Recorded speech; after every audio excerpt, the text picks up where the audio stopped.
One of the easiest words we throw around is evil. We call people evil, we call actions evil, we call systems evil.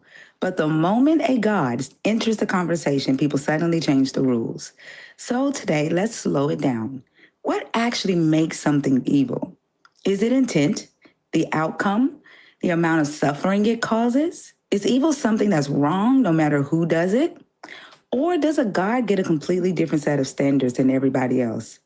And if your answer is that a loving God can't do evil by definition, then I want to know how you reach that conclusion.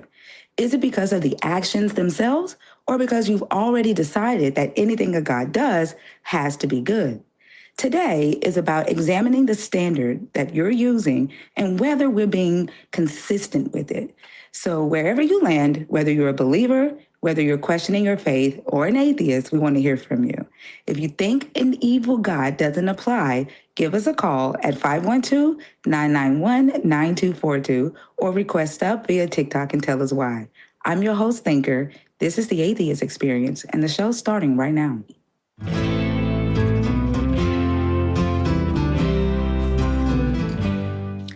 Hey, Godless Engineer, how are you?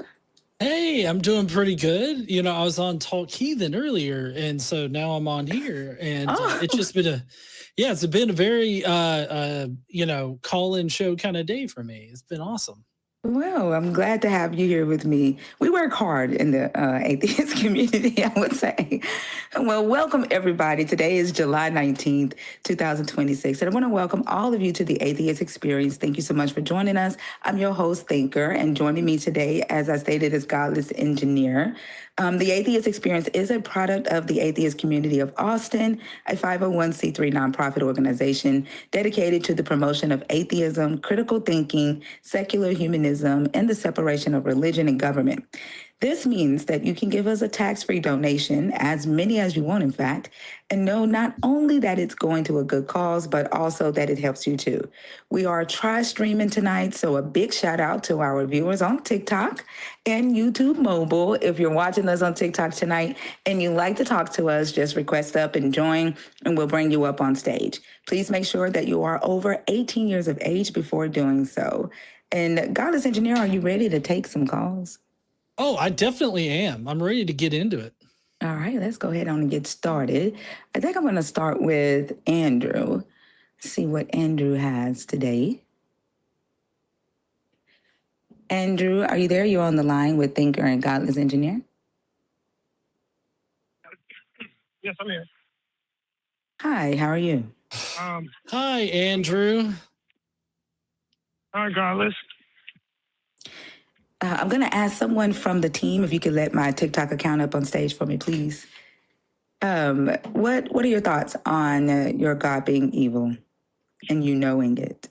Well, I want to know what you mean by evil. Like, are you talking about like it's for evil from the standard of harm, or what do you mean by like God being evil? Yeah, well, the definition of evil is wicked, immoral, infliction of intentional harm, injustices, or injustice. So, yeah. Like, do you have a different definition of evil? Well, being that since I'm a Christian, I would believe that anything that goes outside of God's preferences would be evil. Anything that goes outside of his purpose is evil? His preferences. I mean, it's not evil? So if it's his anything purpose... that goes against his preference. Like if anything goes against his preference, it would be evil.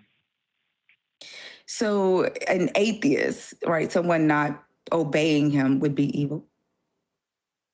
Yeah, that would be evil according to Christians. Just like secularists would say that Christians would be evil if they follow the Old Testament God.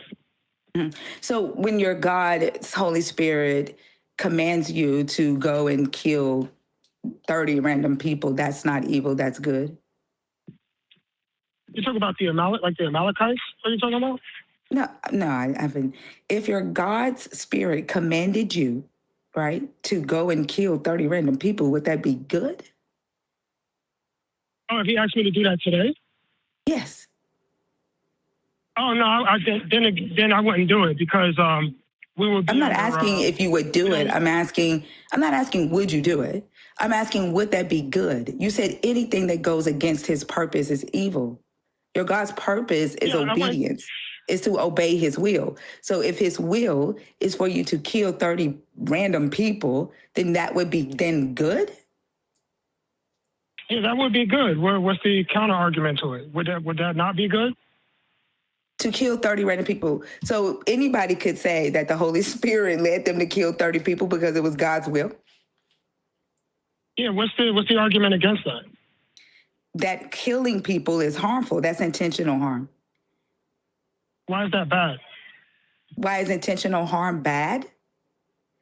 Yeah, if God told them to do it, they're obeying their God. Why would that be bad?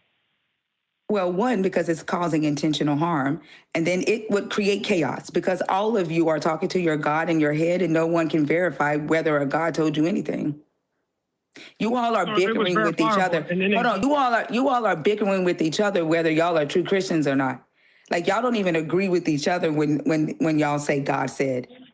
Like I think you're being obtuse right now when you're asking why would that be bad? No. The world would be in chaos. The world would be in chaos if all of you were actually listening to a God and obeying it. Yeah, but you can't demonstrate that the world would be in chaos. You can't demonstrate that. I can't. Are you serious right now? Like, you can't be serious. Yeah, you can't demonstrate that. I can't demonstrate that if everybody thought that a God was talking to them in their head and every time they wanted to kill somebody, that they could just go kill and say, God told me to. I cannot demonstrate that that would be chaos. Like, what do you think we have laws for? What do you think we have laws for? Hold on, you made a claim. You said the world would be in chaos. I am proving that claim right now. But I think you're trying to do some philosophical syllogism that you are not equipped to do. Why do we have laws? There was no syllogism. Why do we have laws? What? Why do we have laws? I don't know why. I don't know why we have laws. You literally said that I cannot prove that the world would be in chaos if everybody just killed whenever they wanted to and said God told them to. Yeah. So you need to demonstrate or. Why do we have laws against murder?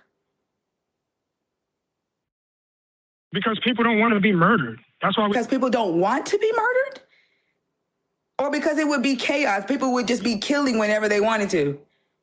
We have laws against murder to detour people from murdering so that it would not be chaos, so that people wouldn't just be taking lives whenever they felt like it and then saying, God told me to.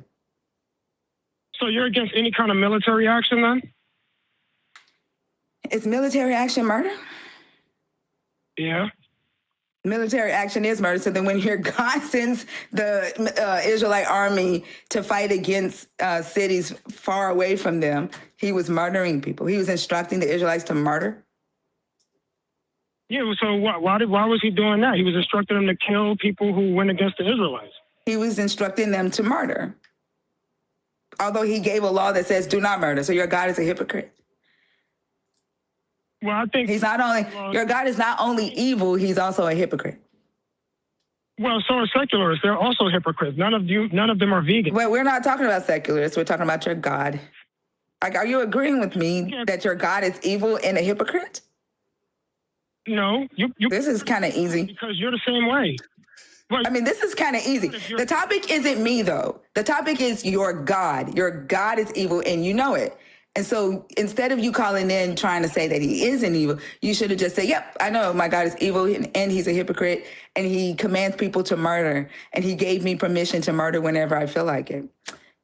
Well, I answered directly. No, he wouldn't be a hypocrite because God gives the rules. If he tells people you shall not murder, and he sends you on a mission to murder, he obviously when he's talking about you shall not murder, he's talking about like other Israelites. So he still said, don't murder. He literally says in Leviticus 19:33 through 34 to treat a foreigner the same way that you would treat an Israelite when they live in the land. So murdering a foreigner when they live in the land of Israel is against your God's law. And in fact, I know a king I know a king whose name is David who went against that law and murdered a Hittite while that Hittite was away fighting in the Israelite army for that Israelite king. And that king wanted that Hittite's wife. So he went and slept with his wife, got her pregnant, and then killed that Hittite because he wouldn't sleep with his wife and take credit for his baby. And your God did not make David die according to his law. A murderer was supposed to be executed when you go against the law, and your God didn't require that. So he is a hypocrite. He is evil and a hypocrite. He killed an innocent baby because David wanted some ilnana. Okay, so if God is evil and a hypocrite, I mean, that would make you the same way. Why? Please explain that to me. Why would that make me the same way? Are you vegan? Are you? Huh? I do not eat meat. I do not eat beef or pork. I haven't in 7 years. Eggs? I do eat eggs every now and then. I eat brown eggs.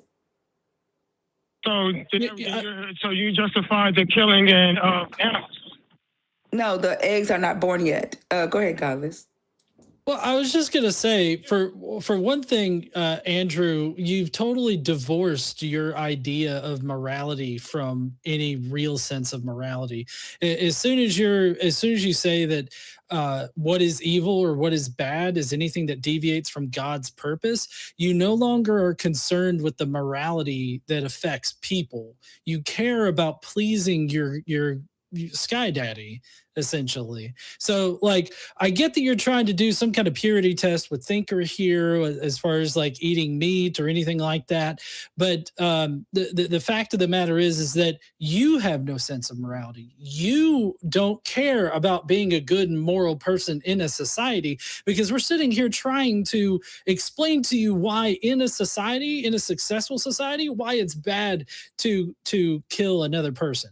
And I feel like that is just indicative of the fact that you've completely divorced yourself from any real sense of morality, and you are now in a headspace where you're just trying to please an all-powerful God so that he won't burn you in hell forever. So I don't want to hear any kind of like moral grandstanding from you about whether or not somebody's vegan or if they eat meat or anything like that, because you don't really care about that.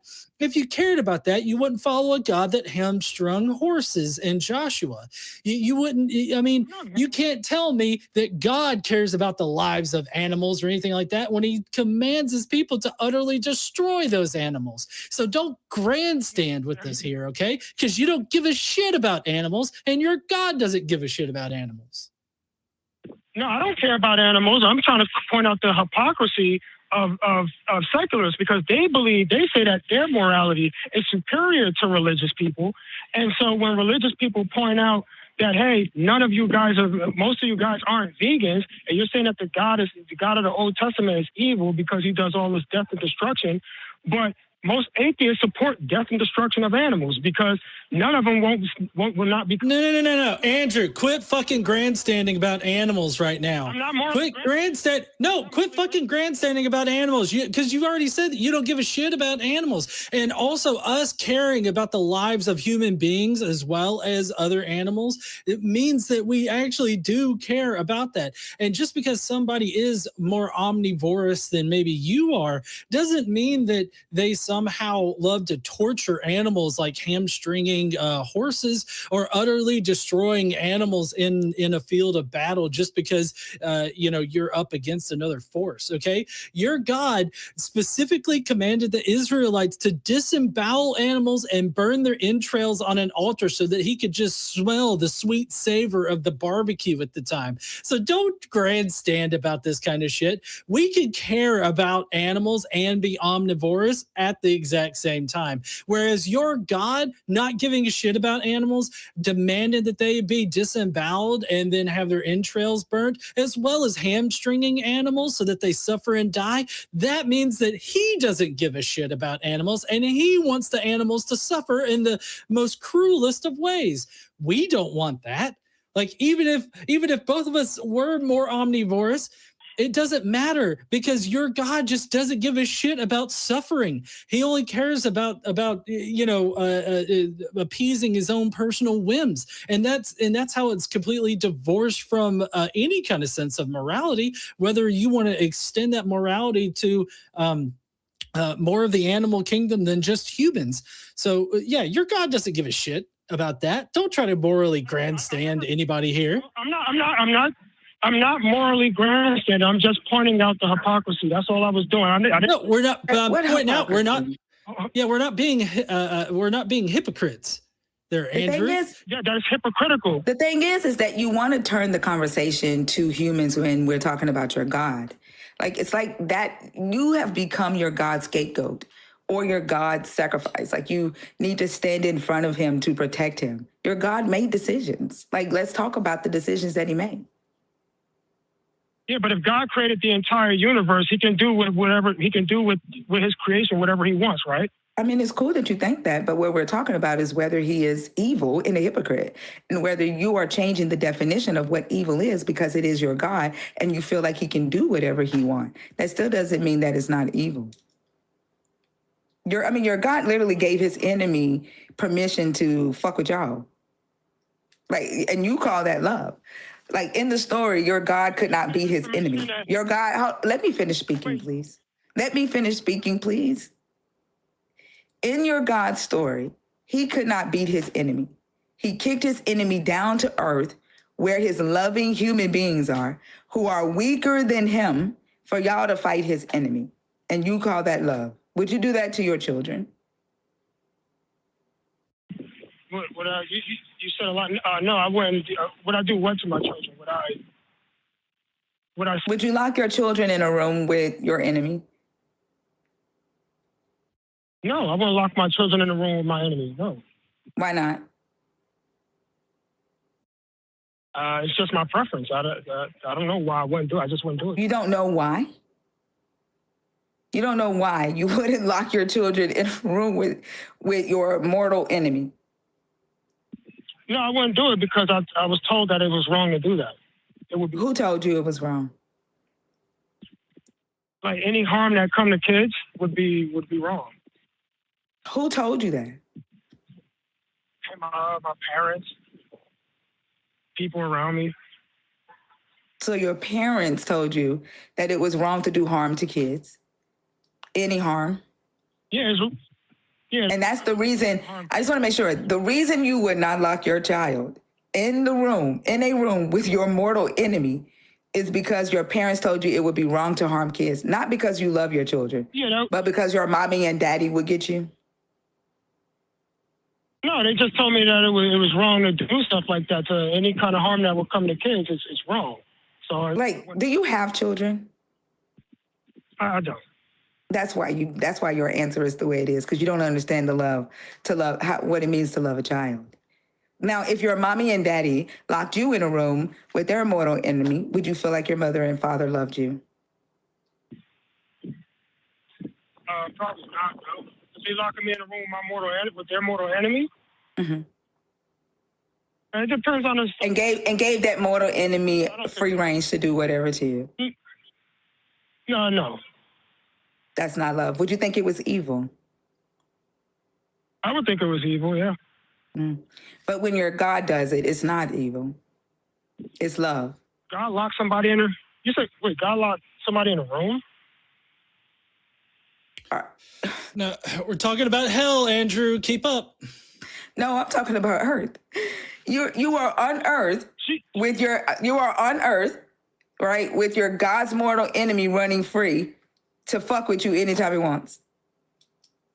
He kicked his mortal enemy out of heaven down to earth where his precious humans are. Yeah. Yeah, and now it's your job to fight his enemy.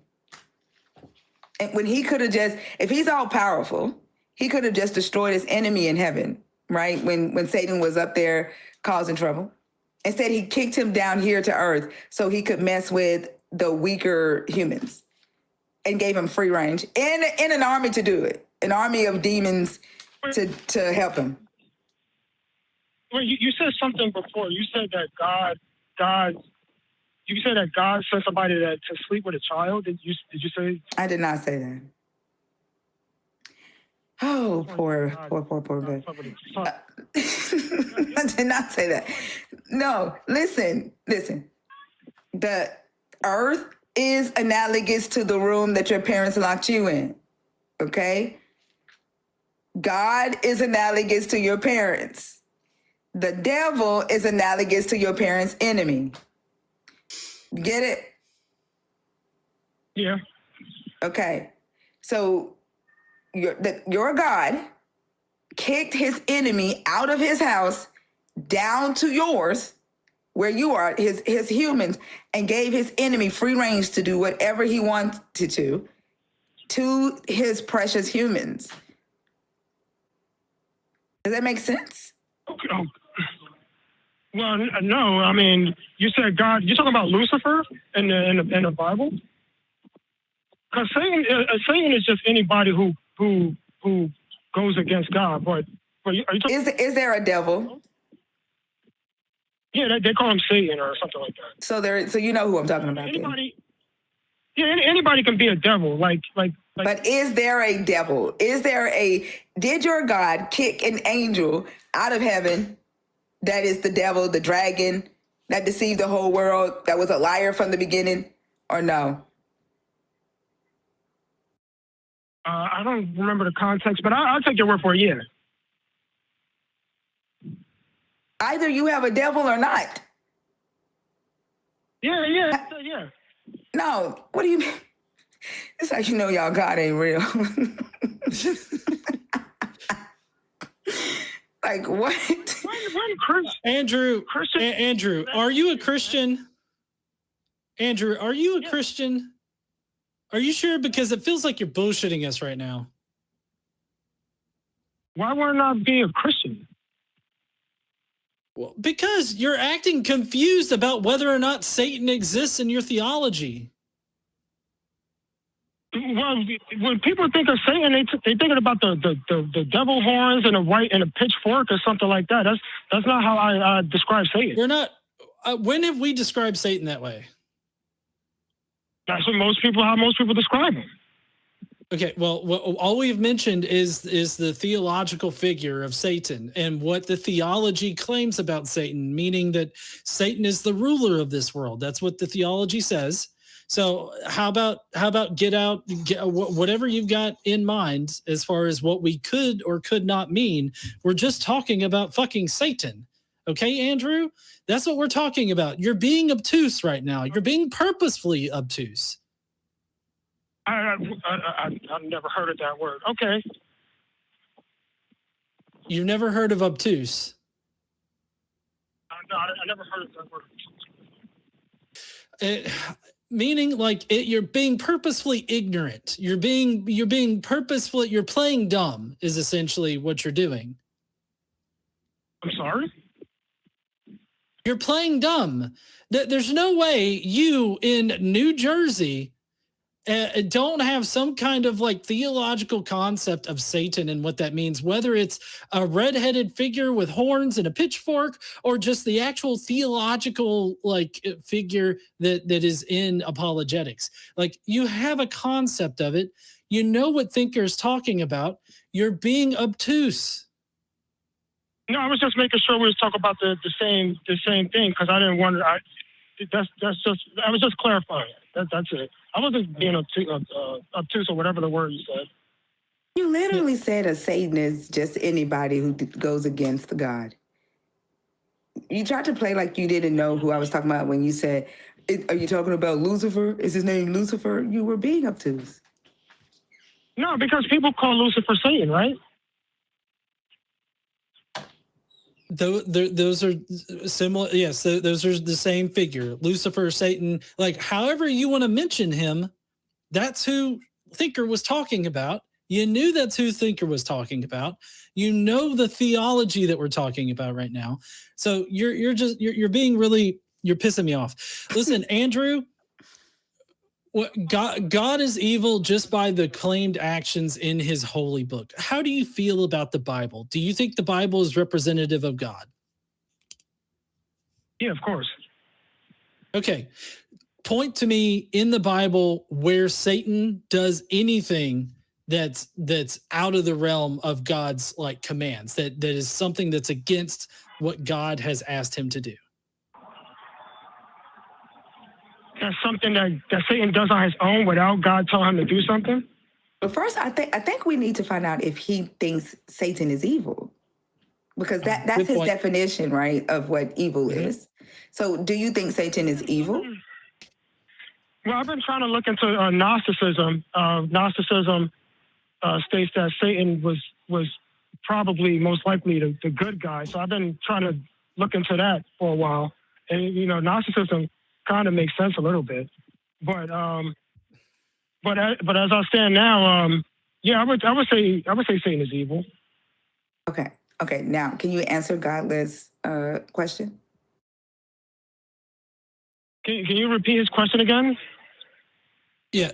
When book, chapter, verse of the Bible where Satan does something that is not either at God's command or due to God in general. Can you point to a book, chapter, verse where he does something that's outside of God's? Yeah, when he tried to tempt Jesus in the wilderness. And okay, so the best you've got is Satan twerked for Jesus and tempted him in the desert. But wasn't that part of the plan? Wait. It say twerking in the Bible? It doesn't say twerking. I was being hyperbolic. Oh. No, but yeah, that's you said give you something, so that's what it is. He tried to tempt Jesus, and Jesus said, "Get behind me," and that was that. So Satan did something that God didn't want him to do, and God didn't stop him from doing it. And did God know that Satan was going to tempt Jesus? I don't know. It doesn't say that in the scripture. I mean, I have no idea if you know. Is God omniscient? The scriptures. Like all. Does God know everything? Oh, that's a good question. I don't think so. Okay. It's really hard to discuss Christian theology with you, Andrew, when you're all over the place about Christian theology. It kind of seems like you're in the process of making up your own theology to fit in whatever narrative works in your head. That's what it seems like to me. I don't know. What do you think, Thinker? I didn't change the topic. You did.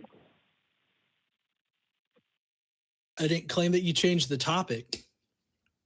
I mean, I didn't. You said I'm all over the place. I was just answering your questions. I didn't take us all over the place.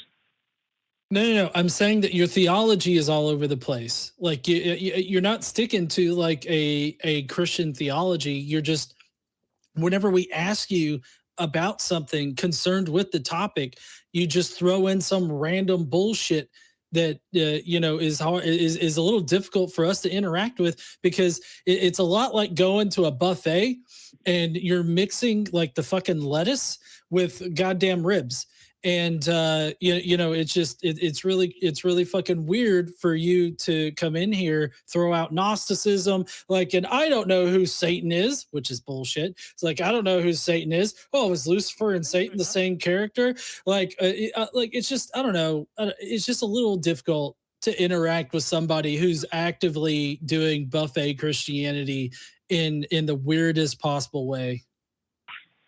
But Thinker said that everybody got their own version of Christianity. Well, I mean, eventually people just pick out the parts that they like. Wait, when did you hear me say that? You said in the I don't know, honestly. There are multiple different. Yeah, she said there are multiple different things of Christianity. There's different interpretations and different religions of sects of Christianity.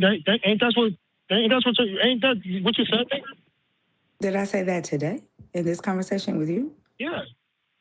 You said there are different sects of Christianity. There are different. It came from the topic of would I kill 30 people or something like that. You said everybody. We were talking about interpretations. I said each Christian has their own interpretation because you're all hearing from a God. I didn't say anything about, I didn't talk to you about different sects of Christianity. No, but Godless Engineer said that I'm all over the place. I have my own thing, and every Christian you talk to is going to say something different. Like, we're not all going to say right. But do you see how we can't even have a conversation with you about one topic because you have about 5 different Jesuses in your head? Do you see the chaos that it is created? And just this conversation, imagine if everybody thought like you and their gods was telling them to murder, to rape kids, to traffic, to enslave, to steal. Imagine the chaos that would cause. Like right now, this conversation is chaotic. Like we cannot get a line of questioning down. We can't get an understanding because you keep jumping from idea to idea. No, well, look how Christians live their lives. Are they listening? Are they going around killing people because God told them to? Yeah. I know Sometimes. one religion who's doing that, and that's Islam. They're the ones. Oh, don't go into the Islam thing. We're focusing on Christianity. They're both Abrahamic religions. Both of them have a horrible fundamentalist sects that are associated with the core theology of Abrahamic faiths in general. So don't try to pivot to Islam as if Islam is worse. Islam is just at a different point in its life cycle than Christianity. That's all that is. Yeah, but look at Christianity. Christian, right. Even if you look at data, they have some of the best metrics when it comes to outcomes. They're not going around murdering and killing people in mass like that. And every Christian has its own different interpretation of what they think Christianity is. Hey, Andrew. What religion was Timothy McVeigh?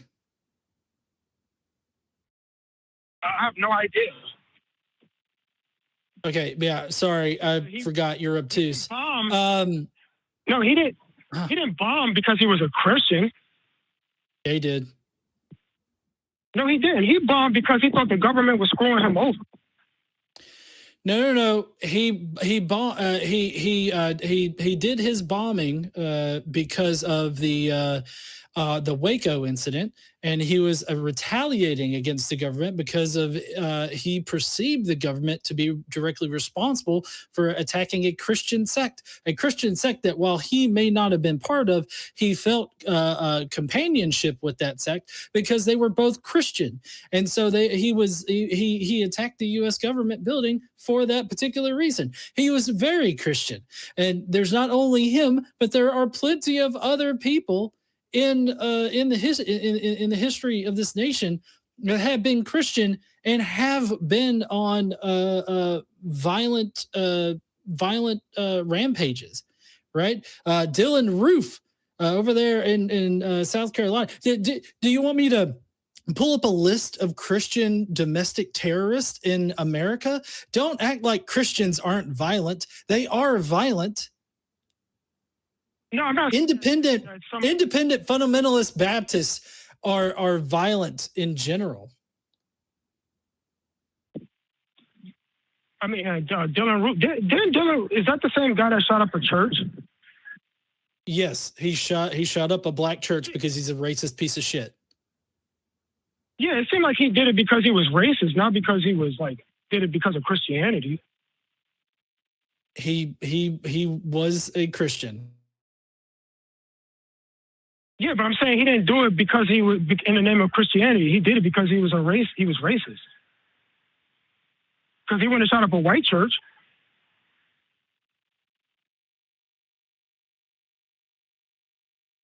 Uh-oh, what happened? Somebody. Are you there? Godless left. Yeah, I think Godless lost connection. But your question was, are Christians going around killing people? And the answer is yes. And that's what he did. He was a Christian. You adding that he was a racist doesn't change the fact that he was a Christian.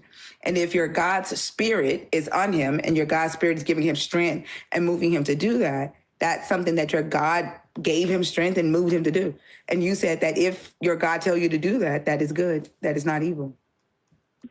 Yeah, but I don't know if God's spirit moved him to go shoot up a black church. I think the only thing that moved him to go shoot up a black church was his hatred for black people. Like, I don't think God. Again, that was my point in the beginning. That just what you just said. I don't know if God's spirit told him to do that.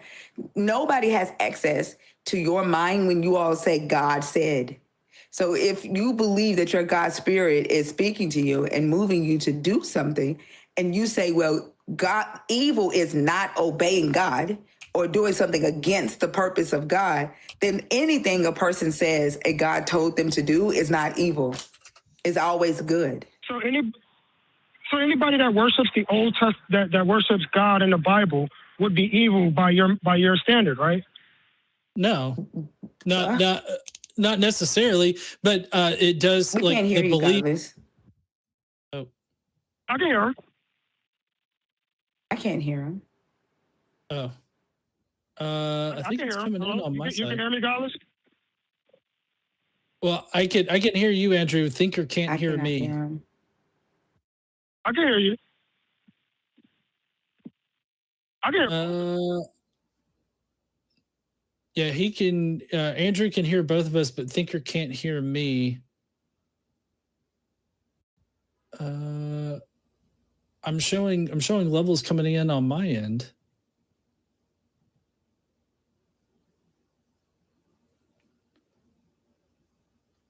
Okay, I guess I'm gonna drop real quick, and I'm gonna rejoin. Thinker. Yes, I think they're having to fix Godless mic. Does that make sense? Yes, anyone who would worship that God and say that the things that God commands are evil. Like what? Let me ask you a question, Andrew. What reason? Christians are evil.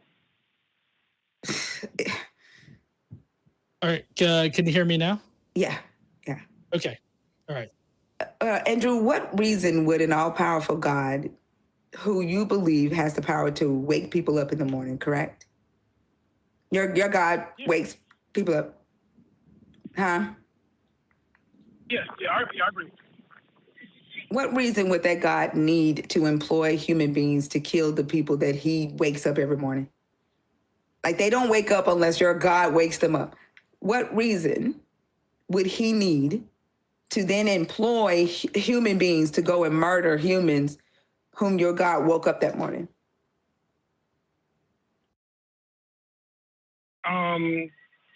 For whatever reason, like I guess people who war against himself,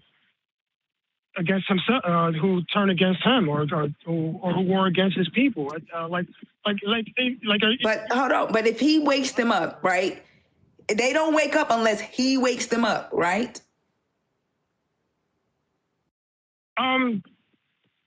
Yeah, I guess, yeah. So if he does not want people on the earth, he doesn't want them living because they don't worship him, why wake them up just so that he can command humans to murder them? Why not just not wake them up? I mean, that's a good point. Yeah, because your God wants humans to do evil shit. Yeah, so then I mean, if God wants Christians to do evil things, then you believe that, because when I talk to secularists, they say, oh, we don't believe Christians are evil, but they do believe Christians are evil. The Christians that do evil shit. The ones that don't do evil stuff. Huh? Because the ones that don't do the stuff, they also follow the same God. So you would believe that. But you're here justifying it, so that would make you evil, Andrew. You're here saying that you literally asked me what would be wrong with just killing random people. Yeah. Like, that makes you evil. You know, there is a scripture, and Andrew, there's a scripture in the Bible that says God chooses the foolish things to confound the wise, to confuse the wise. Are you familiar with that scripture, Andrew? Yeah. Mm-hmm. And in Zechariah, it talks about a foolish shepherd in Zechariah 11. And in Hebrew, that word is iveli, right? And the transliteration of that is spelled like evil. And I was reading that and I was like, God chooses the evil things to confound, to confuse the wise. Your God does evil shit. What your God considers foolish, what your God considers foolish is what we would call evil. So your God wants humans to do evil shit to confuse people. And so that you can call it good because you're beholden to this God. You're afraid of this God. And so you justify evil shit. If this God was real, you wouldn't be afraid of it? No. If the God is real, it's real in your minds. Human beings do fuck shit because of this belief. Yeah, of course. The God is real.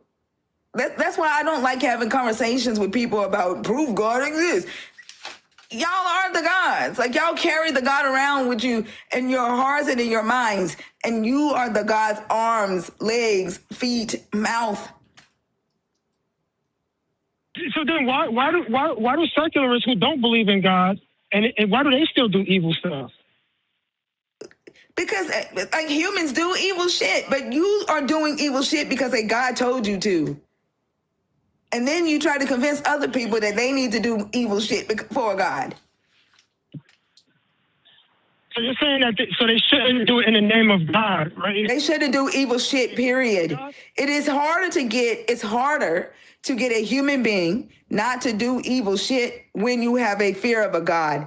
A secularist, right, that does something bad does the bad because they wanted to do the bad and they hold themselves accountable. So it's easier to get a secularist to change their behavior and to take accountability than it is for someone who subscribes to a God or a devil or demons, because you are not used to taking accountability. And you are afraid of a God. You are afraid of a God might get you if you don't obey. You don't know what's real. You're afraid of losing community. Human beings, just because someone is secularist doesn't mean they can't do any bad or do any wrong. But I think it is more likely that a person that believes that they are being guided by a God will do evil if they believe that God is telling them to, especially this one. Yeah, but you believe that do you believe that the world would be a better place if everybody was atheist? There were no religious people on earth, and everybody, you believe if we get rid of religion, the world will be a better place, right? I do. If we had more critical thinkers, yes. If we had more critical thinkers, yes, I do.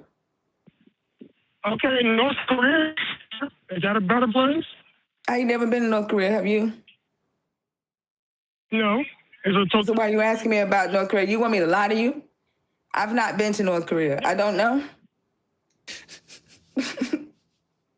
I can name you several secular countries that are not the best.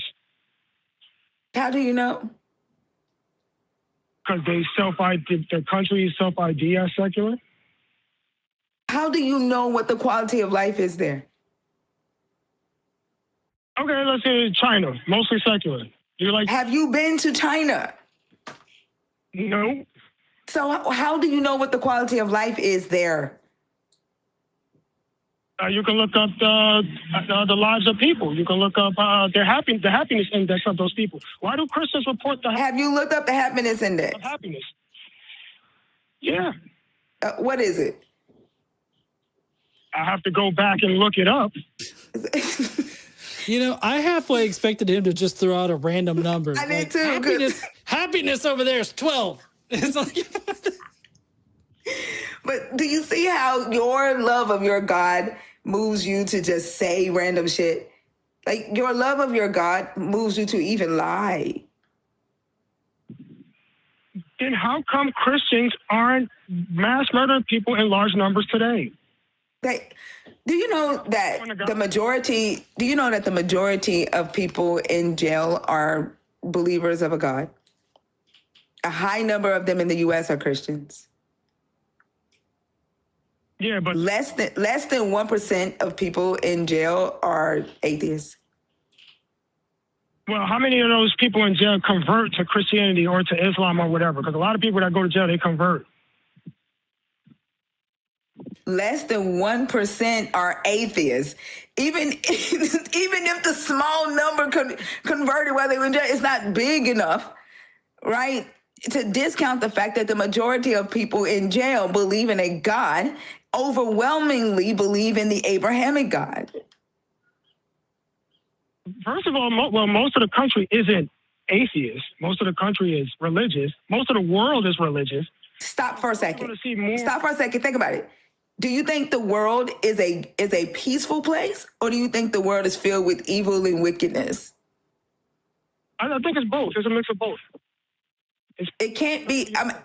It can't be both. Is it peaceful? Is the world peaceful, or is it filled with war, famine, genocide, trafficking? I already said famine. Like, is the world filled with wickedness, or is this a utopia? The world is filled with wickedness. That's true. Yeah. Mm-hmm. And you just said that the majority of the world believes in the Abrahamic God. No, I'm saying not the Abrahamic God specifically, but the majority of the world is religious. They have like gods. They worship a God. Well, it don't even necessarily have to be an Abrahamic God, but Hindu, witches or whatever. They worship entities. Nordics, they worship the Nordic gods. So it's just gods in general. Overwhelmingly, the majority of the world believes in the Abrahamic God. That's about 1 billion Persians that believe in Zoroastrianism, about 1 billion Hindus. There's 1.8 billion Catholics, 2.4 billion Christians, and about, I don't know, hundreds of millions of Muslims. I don't think there's billions. I don't think Muslims have hit billions yet, have they? I don't think so. They're Yeah. closing in fast. They're closing in. But the majority believe in the Abrahamic God, overwhelmingly believe in Jesus, and the world is an evil place. And so if the influence of Jesus is a indication of what your heaven's going to be like, we would have to turn and look at the Christians. Most of y'all are in jail. The jail is filled with Christians. The jail is filled with Christians. The world is filled with war, famine, slavery, genocide, poverty, and it's overwhelmingly the Abrahamic God. The human beings are overwhelmingly carrying the Abrahamic God. Yeah, that's true, but that's because the reason why most people aren't secularists is because secularists don't appeal to nobody. Like secularists, really, once you die, you just go in the dirt. You everything goes dark. That's it. You cease to exist. People don't like that. That's why most of the world ain't secularists. Right. Most of you are willing to sacrifice the well-being of other humans for yourself. It's a selfish religion. You are willing to look the other way. You are willing to exchange the famine, the war, the poverty, so that you could go to heaven. You're basically practicing human sacrifice every day. You accepted a human sacrifice. Hold on, look, you accept human sacrifice so that you don't have to pay for your wrongdoings. And then you continue to allow suffering or, justify suffering in the name of your God so that you could go to heaven. So you continue to sacrifice the well-being of other humans. It's just a circle of human sacrifice over and over and over again. That's evil. That's not true, because most of the people who do the most charities, who do the most giving, who do the most donations are overwhelmingly Christians. I've never seen secularists line up tables with the seen the home. I haven't seen it, never seen it. The people who do that the most are all Christians. You know why you don't know that? Because we're not tooting our own horn out here trying to get tax breaks for doing it. But we do it. These old ladies ain't trying to get tax breaks. They're just old ladies. Your churches are doing it. Go ahead, Godless. Yeah. So just to address this real quick, the problem with your stat there, Andrew, is the fact that typically atheists and secularists are going to be more leftist leaning, and the left leaning individuals would prefer to see the government actually provide more safety nets and everything like that, so that the government can provide for people, as opposed to requiring the bulk of the nation to do their charitable donations. And also, a bulk of these charitable donations are going to the church, and the churches, they don't actually help people out. I don't know if you've seen that one girl over there on TikTok going around asking churches, hey, I've got a starving baby. Will you give me formula? And all of the churches turned them away. But you know who told them, told this girl without any kind of hesitation to come down and we will get you some formula? Mosques. Mosques are the ones that accepted her and was like, hey, we'll give you some baby formula. All of the churches, they were like, nope, we don't do that. Maybe you should go to like a food pantry or something like that. So no, these churches don't help people. The charitable giving that you're reporting right here do not go to helping people. There are Christian charitable organizations out there, and that's perfectly fine. But to misrepresent the charitable givings of Christians as all being to these charitable organizations that actually do good is a total misrepresentation of the donations there. I don't know. I didn't say all.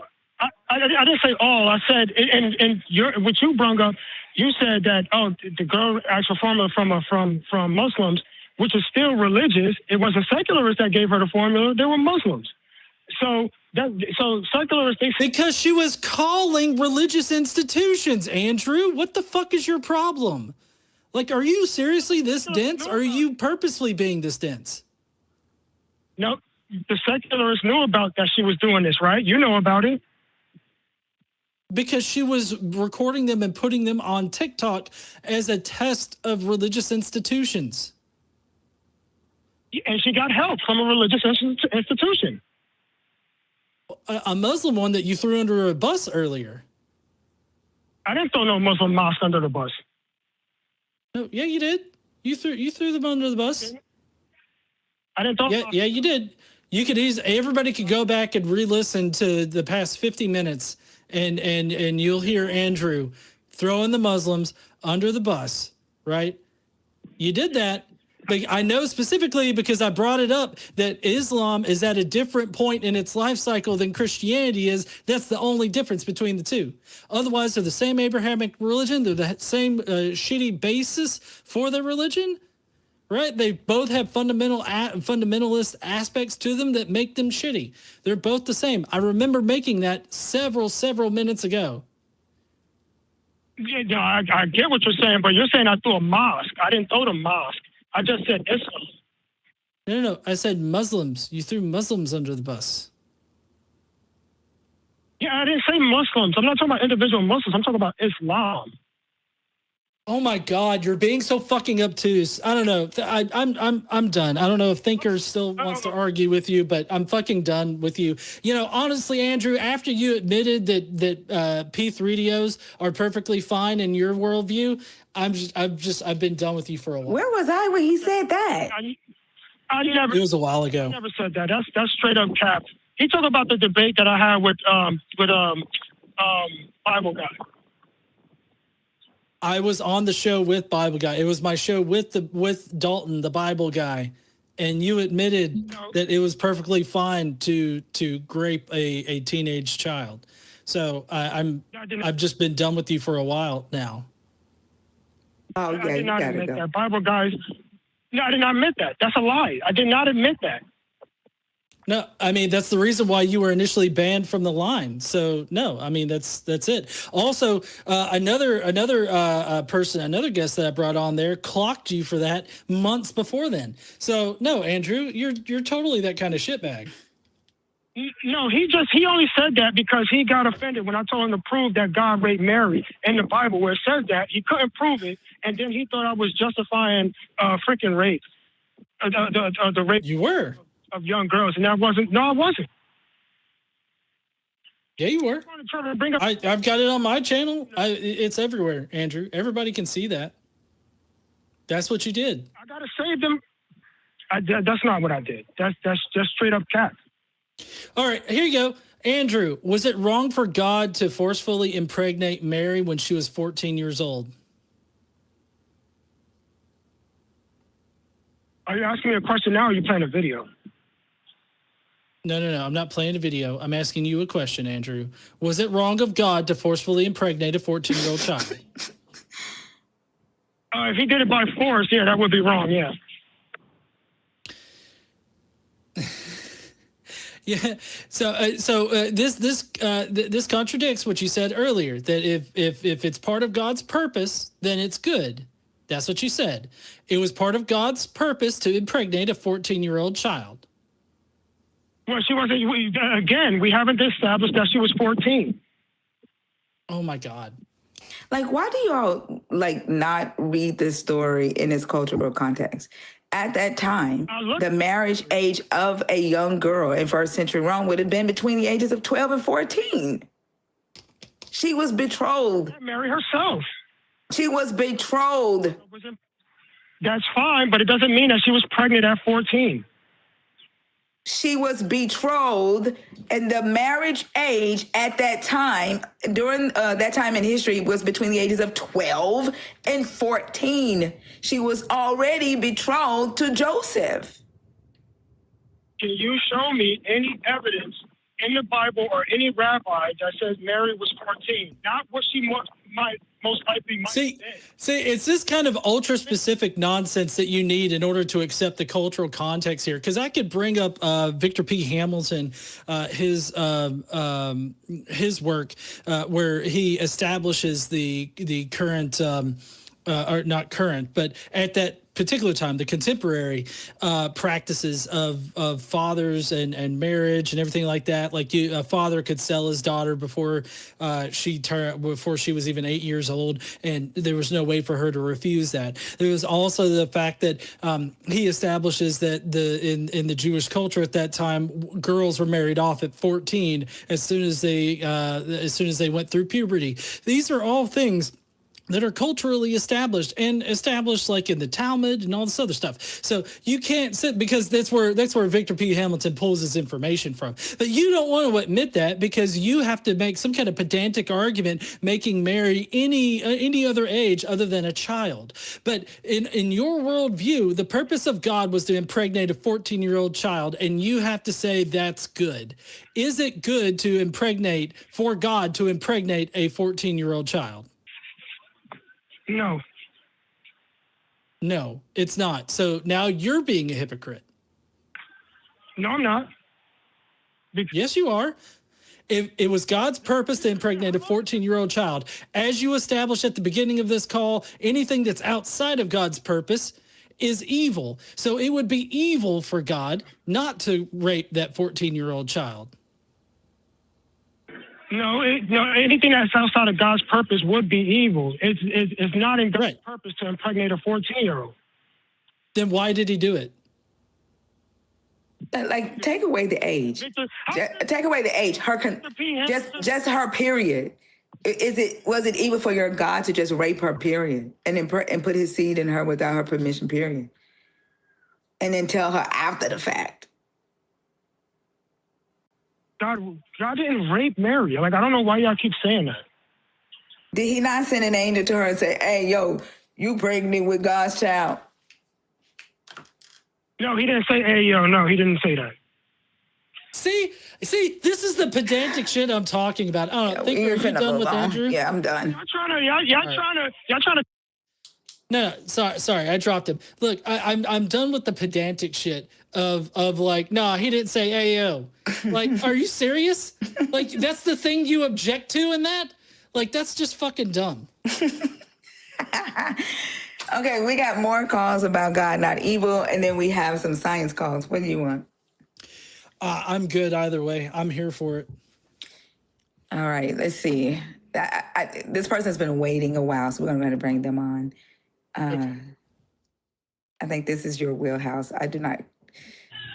Yeah, we got James up here. Hey there, James. Can you hear us? James from Oklahoma, and Andrew was kind of all over the place.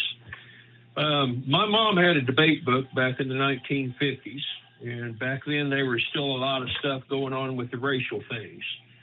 And one of the statements in there, about 50 pages in, it says if a whole group of men get together and they decide they want to go out and hang a man or lynch a man, he says what you have is a consensus, but a consensus bears neither merit nor morality. It is simply a consensus.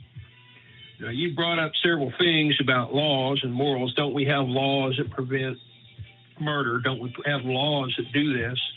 Well, if you think about every single person coming together, that they have representatives that go up, and the representatives pass laws. They say, hey, it's not good if people kill each other off. Well, you have a consensus, but what you have is not moral. In order to have a moral, you have to have something outside of the human consensus that establishes that moral boundary. And in the Bible, I see that God has established a morality, and he said this is what has to line up. Number one, if you look at the first four things in the Ten Commandments, it first establishes a moral alignment with God, that we have to give him God have to serve him, and him only shall we serve. And then it has our alignment between man and man. First man and God, and then man and man. And the law serves to show that we are incapable of kind of aligning to it. James, I want to test you on this real quick. So Okay. Exodus 21:7 says that a father may sell his daughter as a slave to a man for his sexual pleasure. Is that good or bad? Where can you read that actual verse to me? Yes, I can. Hold Okay. on. Let me look it up real quick.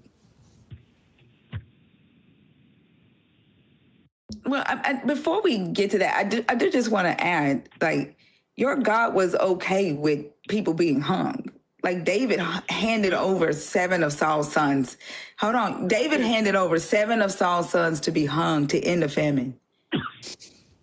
Right? Like, we did not get our morals to not hang humans from your God. If anything, they believed that they could hang humans because your God allowed it. I just want to add that while Godless finds that scripture for you, because that was wild. Yeah. So this is Exodus. James, hold on. This is Exodus 21. I'm starting in 21:7. If a man sells his daughter as a slave, she is not to be freed in the same way as male slaves are. So this is like the male slaves, meaning the indentured servants, the Hebrew Israelite slaves. They are freed every 6 years, I believe it is, and then in the Jubilee year.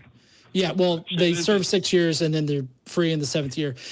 But if a man sells his daughter as a slave, she is a slave for life until the man, dismisses her and everything like that after he's used her up and everything. So now, is that good or is that bad?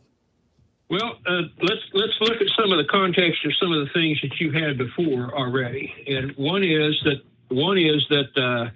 as far as the battles with the Amalekites and the hamstringing the horses that you mentioned and some of the blood sacrifices. If we go back and look at the context of a lot of those things. Can you answer Godless question? Because we don't want to talk to you about a conversation we had with Andrew. Well, let me tell you a little bit with it, because the context No. Can you answer Godless's question? Like, we want to have our own conversation with you. We don't want to carry over of Andrew. Okay. Can you answer Godless question, please?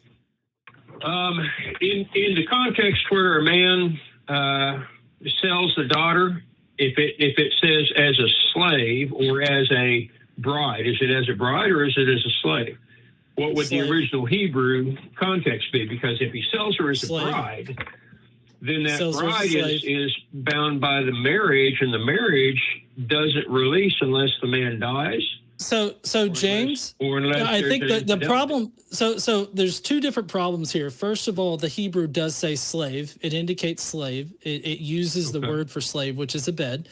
That's number one. But also, you seem to be rationalizing selling women Why do you want to be on the internet rationalizing? I'm not rationalizing the selling of women, but I know that a lot of the times, whenever the context of slavery was mentioned, that the slavery was as a way of debt relief for people that were like the indentured servitude. And most of the time, I've seen slavery mentioned. Sure, some were. So that's right. Yeah, some were. Indentured servants or debt slavery was a thing at the time. This is not that. This is a man selling his daughter as a slave to another man. Right. Well, if they're sold into a as a slave, as an indentured kind of thing, or as an indebtedness, if she is sold to resolve a debt, you know, like back then, whenever a woman was married, she had to have a dowry that was given with her. The family had to pay for the woman to be married, and that dowry that was with her. Again, the problem here, James, is that you're rationalizing selling women. Why are you rationalizing sex trafficking? I'm not rationalizing the selling of women. I'm saying that a lot of times back then, the cultural norm was that if they were indebted, that they would sell one of the women as a bride, and that's not happening here, though. In Exodus 21, that's not what's happening here. The women are amaz, right? They are actual slaves. I'd have to look. It says Vaki yimkor ish et bato la amar lo te e kizat ha avanim. She was a slave. Okay. And then if her master paired her with a male slave and they had children, the man, if he wanted to stay with his wife and children, he had to become a lifetime slave because the woman and the children belonged to the master. This was breeding. The women and the children were lifetime chattel slaves.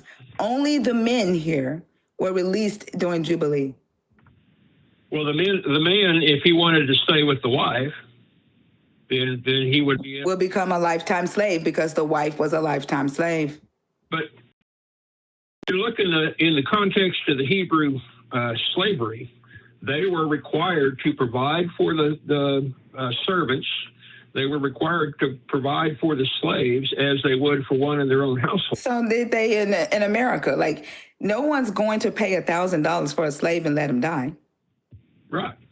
Right. So you're taking care of your investment? Yeah. They took care of their investment. They didn't do it because they loved them. Slaves were assets. They were required not to beat them. They were required, They wouldn't beat them because, again, it's their labor. Like, think about why the bourgeoisie didn't want their slaves fighting in the Civil War. Slaves were beaten. Ask yourself why the bourgeoisie did not want their slaves fighting in the Civil War. They paid $1,000 per slave. You thought that they were going to let them go and fight a war? They used the low-income, illiterate, poor white people to fight for them. They did not want to lose their investments. They did not want to lose their assets. They also knew what side they would fight on. Well, no, James, also, there needs to be a caveat with that. Don't beat your slaves. You can't beat your slaves till death. If you beat your slave, and they get up, what is it, after like 3 days or something like that, as long as they live, you can beat them as much as you want to. So that's just not even true, James. But all this was initially to point out this so-called moral system that's outside of human influence or something like that. The thing that I have a problem with in Christianity is that when you take the moral system and you remove the human aspect to the human consideration and you put it in the hands of some deity out there, then you're not doing things that are good for human beings. You're doing things that are good for the deity. And what's good for the deity is definitely not anything concerned with the well-being of human beings. That's the point that I'm making here. If you're going to base your moral system on something that's outside of the human experience, then you run the risk of doing things that are detrimental to the human experience. Tell me, Exodus 21:7, what is the benefit to the human experience that an omniscient God, supposedly eternal, omniscient, omnipotent, omnibenevolent God, dictated to the fathers of Israel that they can sell their daughters as slaves, specifically sexual slaves? Well, let's jump to this verse for that, and that is that whenever Jesus was in the temple, he had some of the people that came up to him and said, "Hey, if he said, if a woman was married and then she ended up married, and he died, and the next brother came in and he died, and the next brother came in, and he's like, why is this? How's this going to be?" And he said, well, that the marriage in the beginning was one man, one woman, one lifetime. And then they said, well, if that's true, no. Why did God give? No, that's just not true. That is not true. It's not been one man, one woman. It's one woman paired to a man, but the man can have multiple wives and concubines. But he said, how was it in the beginning? And he said it was that God brought the woman to the man, and they were married. And they said, well, why is it then that Abraham gave us the ruling for divorce? And he said, because your hearts are hard. And wait, do you mean Moses? In the inherent Moses. In the inherent sinfulness of man, when we were in the garden, God basically gave us work to do. He said, dress it and keep it. He said, eat whatever you want, except for this one fruit, the knowledge of the tree of good. James, I'm sorry. We're going all over the place here. This is not having a giant effect on me right now, primarily because God at one time Hadoukened a fireball up two priests' asses and caused them to spontaneously combust when they used the wrong fire to light his fucking incense. And you're sitting here telling me, well, God's heart was, he said that the humans' hearts were just too hard for divorce and all this other shit. They were just too hard for him to say, don't sell your daughters as sexual slaves. Like, are you... He killed two people for using the wrong kind of fire to do it. And you're telling me that it was too much for God to say, hey, don't sell children as sexual slaves? Get the fuck out of here, James. The spirit of the two guys that burned the wrong incense, he told them what kind of incense to burn, and they burned it for the wrong reasons. It just whoosh, right over your head, James. Do you understand the problem that can you maybe steel man the problem that I have? I can see what you're going to, that the context of selling the girl as a full-time, as a long-term slave. Yeah.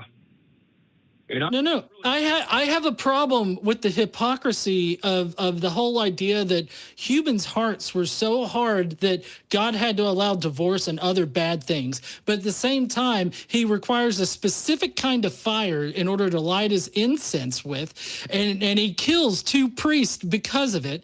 But apparently it's just way too much for God to be like, hey, don't sell your daughters as slaves. Also, women are human beings too. Don't treat them like they're property. But you know what? God still in Exodus 20:17 says women are property, just like your chattel slaves are your property too.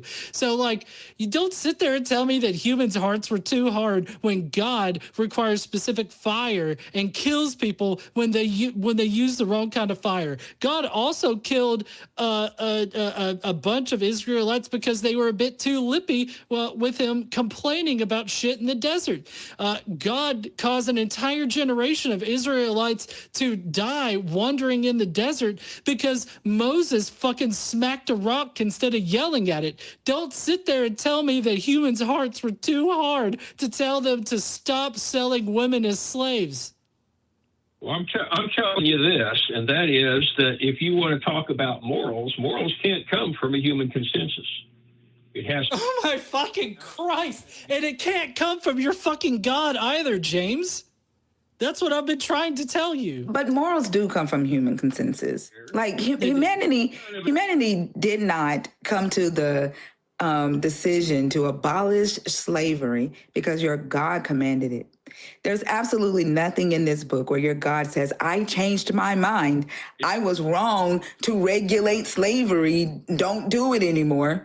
Like humanity, Christians had to reinterpret text in order to convince Christians, Southern Christians, that your Jesus was against slavery, because there is no outright condemnation of the practice. In fact, he leaves it off with instructing Paul to instruct Christians who are enslaved to obey their earthly masters, including their harsh ones, and to do it with a little bit of back into it. He says, don't do it to please humans. Do it because it is the will of God. Like, there's nothing in this book where your God commands for people to stop owning slaves. Humans came to that moral standard together. And now you want to revise history and say your God has always been against slavery, when that is not the case. I say God has a better plan for us than what you try to stick him out to be. And I say the context has everything. If you look at a lot of the places where he sent them in to go after the Amorites, he told Israel, he says, your generations are going to suffer under Pharaoh for 400 years, and I'm going to bring him out with a mighty hand. But he says that the sin of the Amorites is not yet full. He gave them 600 years, and they were sacrificing their children to Amalek and to Molech and burning them in the fires and killing them all. I'm sorry. I'm sorry there, James. Did you know that the Israelites originally had mandates to sacrifice their firstborn children? Well, I know that Abraham, whenever he took his son up there to do the sacrifice, that God held his hand and stopped him. No. Originally Yahweh required you to redeem the firstborn, and the way that you redeemed the firstborn was you either sacrificed a lamb, kind of like what Abraham did, or if you couldn't sacrifice, if you didn't redeem the firstborn, either human or animal, you ended up having to break its neck. Right. And so the example was given the donkey, but very obviously that it's juxtaposed, like the human sacrifice there is juxtaposed against the donkey's neck being broken as a way of saying, oh, we need to redeem. We don't need to not redeem the firstborn of every child. You've got in Exodus 13:13, that's where it specifically lays it out. And then you've got Ezekiel 20:29, I believe it is, where God admits to requiring the Israelites to do detestable things like sacrificing their firstborn children. So it is there. Now, it is true that later priestly sources came in and contextualized all of that to be like a dedication to priestly service. But that comes much later in the Israelites' history. Originally, it was actually sacrificing the firstborn children. I've never seen anything where they said they had to sacrifice the firstborn children. Now, the redemption through the animals, the sacrificial system, if you look in Isaiah chapter 46, verse 10, he says, proclaiming the end from the beginning, and from ancient times those things which are not yet as though they already were. My words will be established, and I'll do as I please. God came in and said, I'm going to show you how I'm going to do it. I'm going to tell you how I'm going to do it, and then show you and do it, and that way you know it's me. And the one thing differing about the Christian religion than from any other religious book is the prophecy. No, wait, before you move on to prophecies, like, you brought up the fact that your God sent his chosen into Egypt to be enslaved for 400 years while he sat back and watched the Canaanites supposedly do all of this evil. And he waited until they got so evil before he released his Israelites from slavery, where he allowed them to go through suffering so that they could go into Canaan and kill these evil Canaanites. Your all-powerful God, who has the power to wake people up in the morning, sat back and watched the Canaanites just do evil. He didn't introduce himself to them at all because they didn't know your God. He did not go and say, hey, let me give you these laws that I've not yet given Moses, because I'm going to hold you accountable for some shit that I'm going to give to my people. I'm going to hold you accountable for the shit that you don't know yet. Go back. And that's what and that's what you're calling moral. You're literally saying your God sat back and watched these people do evil shit without knowing your God. And he did nothing about it until he raised up some mercenaries to go in and commit murder. Sit back and listen a minute. Everybody was in the garden. No, we're not going to the garden. We're at the garden. There's no need to go. There's no need to go to the garden. What we're talking about right now is the fact that your God sat back. You're not going hold on. No, what we're talking about is the fact that your God sat back for 400 years and was like, nope, them motherfuckers ain't evil enough yet. And not one time did he intervene and introduce himself to the Canaanites. He just sat back and waited until his mercenaries were ripe. I think you're wrong. That's literally what you said. You brought up the fact that he said that the sin of the Canaanites have not gotten to is not yet full. Yeah. Yes. So he sat back and he watched them continue to do evil, sacrifice to Molech, although the book doesn't say that they did that. The Israelites were the one who built the Tophet to Molech, but that's besides the point right now. Your God sat back and watched them just do evil, and he's like, "Look, the thermometer ain't hot enough yet." While his mercenaries were cooking, in Egypt. You said they didn't know. I think they did. I don't care what you think. There ain't nothing in this book that says that they did. There is absolutely nothing. There is nothing in this book that says that the Canaanites knew your God or his laws and statutes. Bullshit. I'm going to call bullshit. Then show it to me. Show it to me. All right. Adam in the garden. I ain't talking about Adam. I'm talking about the Canaanites. Show me. I'm trying to tell you. I don't feel like that bullshit. I don't feel like going to the garden. I'm going to tell you. I don't want to go to the garden. If you're going to be pig-headed about it. I don't want to go to the garden. Show me where. Talk to me about the Canaanites. Show me where it says the Canaanites knew your God before the Israelites were sitting in there. Show me. Will you stop talking while I'm talking? Show me. I want to talk about the Canaanites. Show me where it says the Canaanites knew your God before your God sent the Israelites in there to murder them. All right. If you'll listen, I'll tell you. Back in the garden, Adam walked with God. Oh, my fucking gosh. Hang on a minute. No, because the Canaanites don't have anything to do with the garden. I'm trying to shorten this as quick as I can. Go to the Canaanites. I'm trying to shorten this as quick as possible. Adam don't have anything to do with the Canaanites. I guess this conversation's done if you're not going to listen.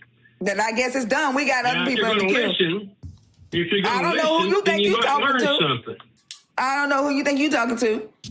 There is no need for us to be in the garden. I asked you about the Canaanites. And I'm trying to tell you that they knew that there was a God. I did not ask you if they knew that there was a God. I asked you if they knew your God. And I want you to take me to the verse that says that. And you trying to gaslight me and bullshit me with this garden story. There is no need. There is no need for you to be going to the garden. The question that I asked you has nothing to do with Adam and Eve. Take me to the scripture that says the Canaanites knew. Take me to the scripture that says the Canaanites knew Yahweh. Or Jehovah, or whatever you call them. Do you think that Noah and his sons did not know about God? I didn't ask about Noah and his sons. I didn't ask about Noah and his. I did not ask you about Noah and his sons. Do you not think that if there was a global flood? I did not ask you about Noah and his sons. You ask about the Canaanites who were descendants of Noah's children. I want to see the scripture. I want to see the scripture that says the Canaanites knew your God. The Israelites didn't even know your God when Moses came. The Israelites didn't even know your God or what to call him when Moses came and rescued them. So how are you going to say that the Canaanites knew him before the Israelites did? They had to have known that there was a God. Ain't no had to have known. From the beginning. They ain't no had to have known. Your God sat back. Your God sat back and watched all this evil happen. Your God sat back. Go ahead and hang up because you just want to sit there and argue. Then go hang up then. Bye. Bye.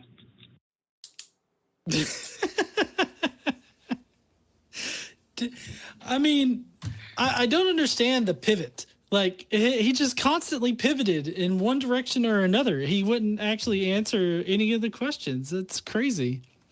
I think they did know God. They knew a God. That's not what I asked you.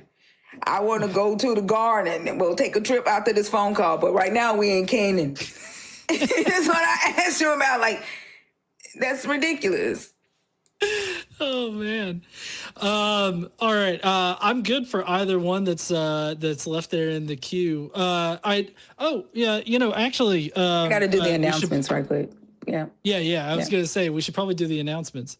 First off, we are excited to announce the launch of our 2026 Back Cruise, August 15th at 7 p.m. Tickets are on sale now and they're going fast. And there's going to be exciting events all weekend, including a special guest lecture on Friday, a community outing and activity during the day on Saturday, followed by our annual members town hall, and your favorite ACA shows filmed live from the Free Thought Library on Sunday. Featured guest, genetically modified skeptic in the Antibot. Tickets available at aca.show/backcruise. And stick around until the end of the show for a special announcement about Back Cruise. We want to send a big thank you out to the crew who put the show together every week. Video operators, audio operators, note takers, call screeners, and chat moderators.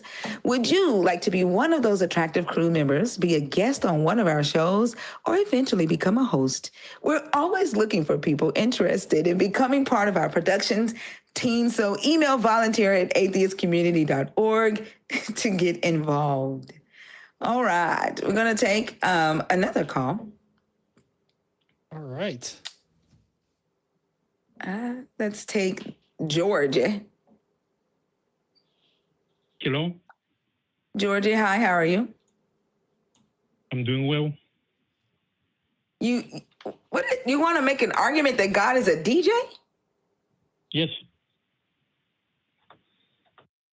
Is DJ short for devil joke or some demon? No wordplay, no, nothing like this. I think that God is nothing without us. Okay. I mean, in what capacity are you saying that he's nothing without us? That we provide the experience.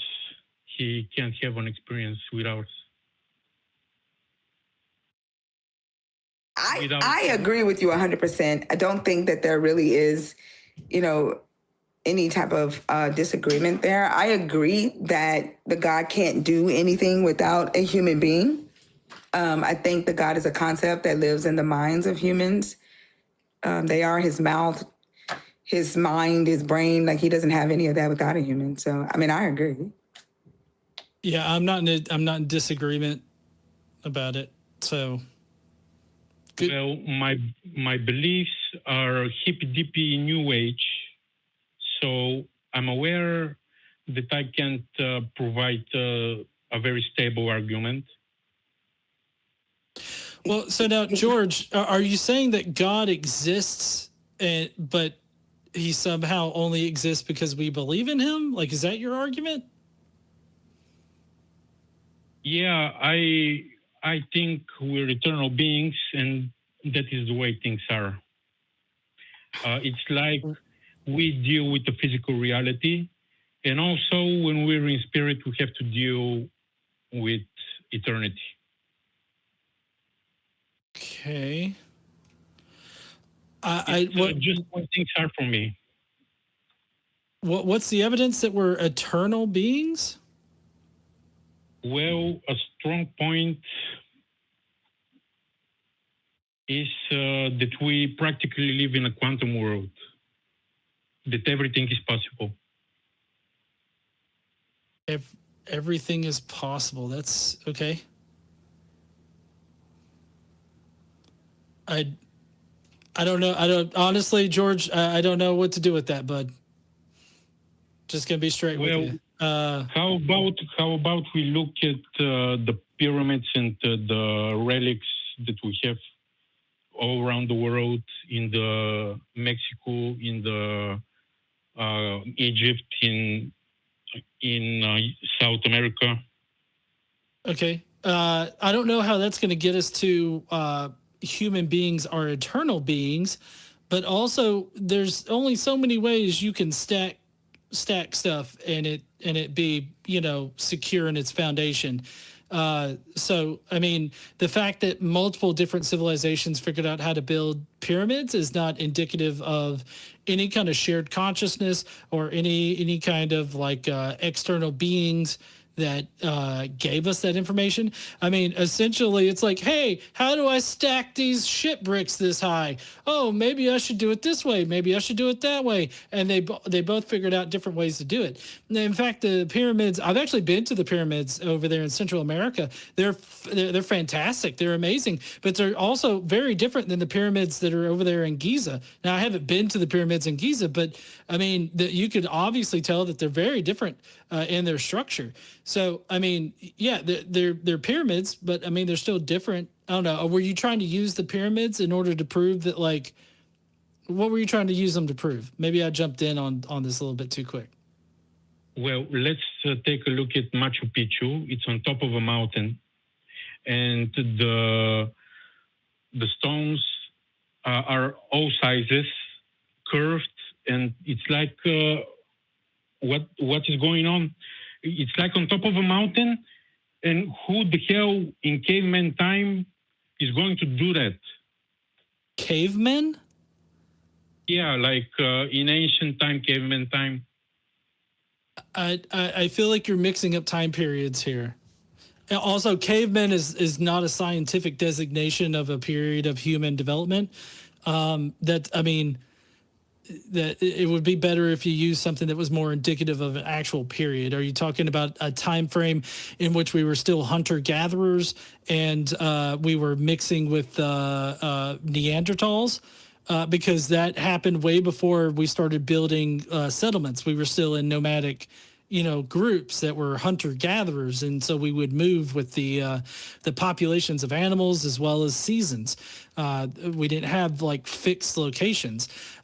So there's that. And then if you're talking about the time at which we started building things in Central America, that would have been a more agrarian kind of situation because they were actually laying down settlements as opposed to being nomadic tribes. So it kind of seems like you're mixing up time periods here. Could you be a bit more specific? I don't know the consensus on what time period Machu Picchu was built, but for me, it's like it's on top of a mountain. Something is going on. Yeah, people climb the mountain with stones on their backs, and they built shit. Also, Machu Picchu was built in the 15th century. Okay. So not cavemen times. This is Googleable shit there, Georgie. But it's on top of a mountain, man. It's like something is going on. Who is going to go there? Do you need something magical in order to carry a rock up the side of a mountain? Why don't we have the information on how they build them? Who says that we don't have that information? I don't know. I'm not sure. Why the fuck would you say it? Like, I'm confused. Is he trying to say, Is he? I thought his original stance was that the God wasn't nothing without us. Now it sounds like he's saying that the God helped them build this. Like, what is he saying? I I'm typically sorry, I with zoned out. I didn't catch that. no, What is he that's saying? fine. No, yeah, I think that he's trying to make. I don't know. Typically, people bring up Machu Picchu and the pyramids when they're wanting to go ancient aliens type shit. Are you doing ancient alien Oh, shit okay. as being the Something like that, gods, yes. or like? Yeah. See, I called Something it. like- Fucking called it. I knew it. I believe in aliens, of course. It's part of the deal. Okay. Are aliens God to you? No, not at all. We are equals. Okay. Oh my God. Let's see. Machu Picchu was built using a masterclass of Inca engineering called ashlar masonry, where stones were cut to fit together perfectly without any mortar. There's underground terraces. There's deep foundations. There's a drainage system. Llama power. Yeah, the heavy stones were hauled up the steep mountain ridges using ropes, ramps, and pure human and animal labor. We know how this was built there, Georgie. Like, I don't. What's the point? Can you Then make why a don't we point? do stuff like that anymore? Because we have better ways of carrying stones up mountains, and we also don't have to build on mountains like that. Like, I don't know what the fuck you're pointing out here. Like, so how does this connect? Can you connect this back to God for us? Because I'm even lost now. Right. So there are infinite possibilities in our world and in spirit. And incarnating in worlds like this is just one way to deal with eternity. That's all. I'm sorry, that was a whole bunch of word salad to me. Could you maybe break it down to me like I'm 5 years old? Well, God is nothing special, but without us, there would be no adventure, no worlds like ours. But I think we've agreed with you on that. But it kind of sounds like you're adding aliens in this. Mm-hmm. Like, They have their own adventures. aliens do? Well, there are ETs, extraterrestrials, that are humanoid, and just live on another planet. And aliens are very alien to us. Aliens are aliens shit. to us. I think this is more of a truth wanted. Truth Wanted. Yeah. Georgie, you missed Truth Wanted by just a little bit. They start at, I believe, about 2:45 p.m. Central time, if I'm not mistaken there. Which I can't. Hold on, I can't see Kelley. Kelley, give me a thumbs up. Did I get that time frame right? 2:45. Yeah, about 2:45 Central Time on Sundays is Truth Wanted, and trust me, they would love to interact with you on some alien stuff. Okay. All right, let me just ask you what it takes for you to believe that God is real, but he's nothing special, that we're part of him, and we also have infinite awareness where we are in spirit. I mean, Okay. I think I already said that. I think the God exists in your minds. Like, the God is real because you believe the God is real. And so you do and say and act because you believe that that's what the God wants you to do. So would you agree that everything is connected even on a physical level, like physical laws? Everything is connected. What do you, everything like Even what? on a physical level, Like what? like the whole universe, for example, one example, with physical laws, With physical laws? like gravity. I don't. I mean, not in the way that you're meaning it. I don't know how you would know that. Like, why are you asking me would I agree that? Like, how would I be able to say, yep, I've tested that, I know that? Like I asked, what would it take for you to say, okay, God exists, but he's nothing special? I already told you, I think your God exists in your minds. All right. Yeah, like I agree.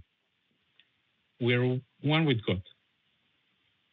I didn't say that. That's not the same thing. Your God exists in your mind. You hold a belief in a God. So the God is real to you. So you act on behalf of that belief. And that makes the God real, right? Because you exist. I would say it's not far-fetched to think that there is an eternal spirit that we're part of. I didn't Those say are just that. claims. Georgie, those are But just it's not claims. You have to be able to prove them. I didn't say that either. I said the God was an idea that you hold in your mind, that you hold in your thoughts and your heart, and you act on behalf from that idea, like the inspiration of the God. It's kind of like when they say that all scripture is inspired by God. Scripture is inspired by men who believed in a God. They wrote from their belief, like that belief was the inspiration for why they wrote what they wrote. Not that a God told them what to say. And so I think all of you who hold a belief in a God, your worldview is inspired by that belief, and that makes the God real to you. I think, in my point of view, is that if infinity and eternity were something non-existent, we couldn't even talk about this stuff, have ideas, wrap around our minds around these kind of ideas. Because if they didn't exist, we would be something different. We would be maybe more constrained or something. What do you have to do with infinity and eternity? Like, have you ever looked to see like what your experience would be if you lived within the time of eternity? Well, spirit is a timeless state of being, so there is no time. That doesn't make sense. So I was thinking of something. Georgie, that's incoherent. Okay. Okay. Like God is nothing special. Our natural state is with God in spirit, being blissed out and stuff like that. Well, I think you should call Truth Wanted next Sunday and have this conversation. We do have one more call to go before the end of the show. I thank you so much for calling in, though. Okay. Okay. Thank you. Have a nice. You're welcome, Juan. Have a great night. All right. Okay. So we do have our last caller, and then we're going to get to any super chats that anybody has. So send in those super chats if you want us to address those. Hello. Hi. AG. Hi. How are you? Is it AG? Juan. Juan. The name is Juan. Yes, I'm Hispanic. Oh.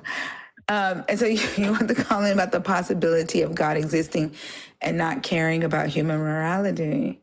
Okay. What are your thoughts? And also to discuss about you guys' certainty on materialism, on that worldview.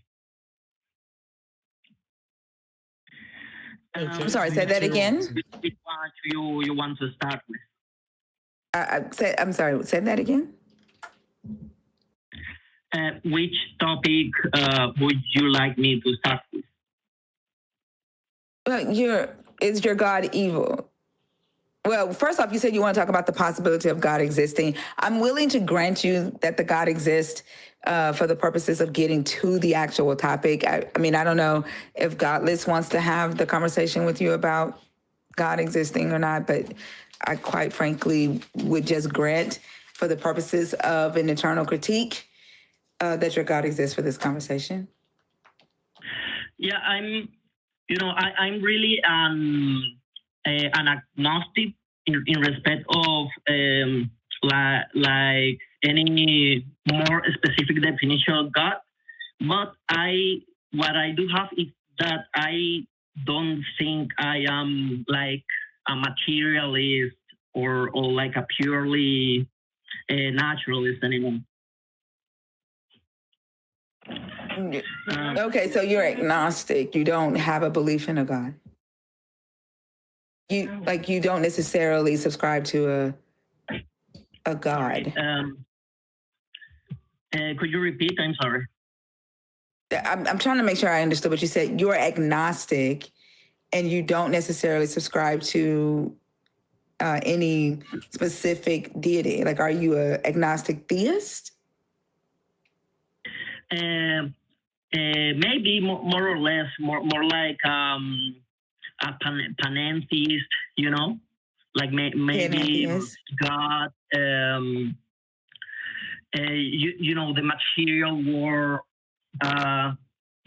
is basically inside God, but God is like something greater than the material world.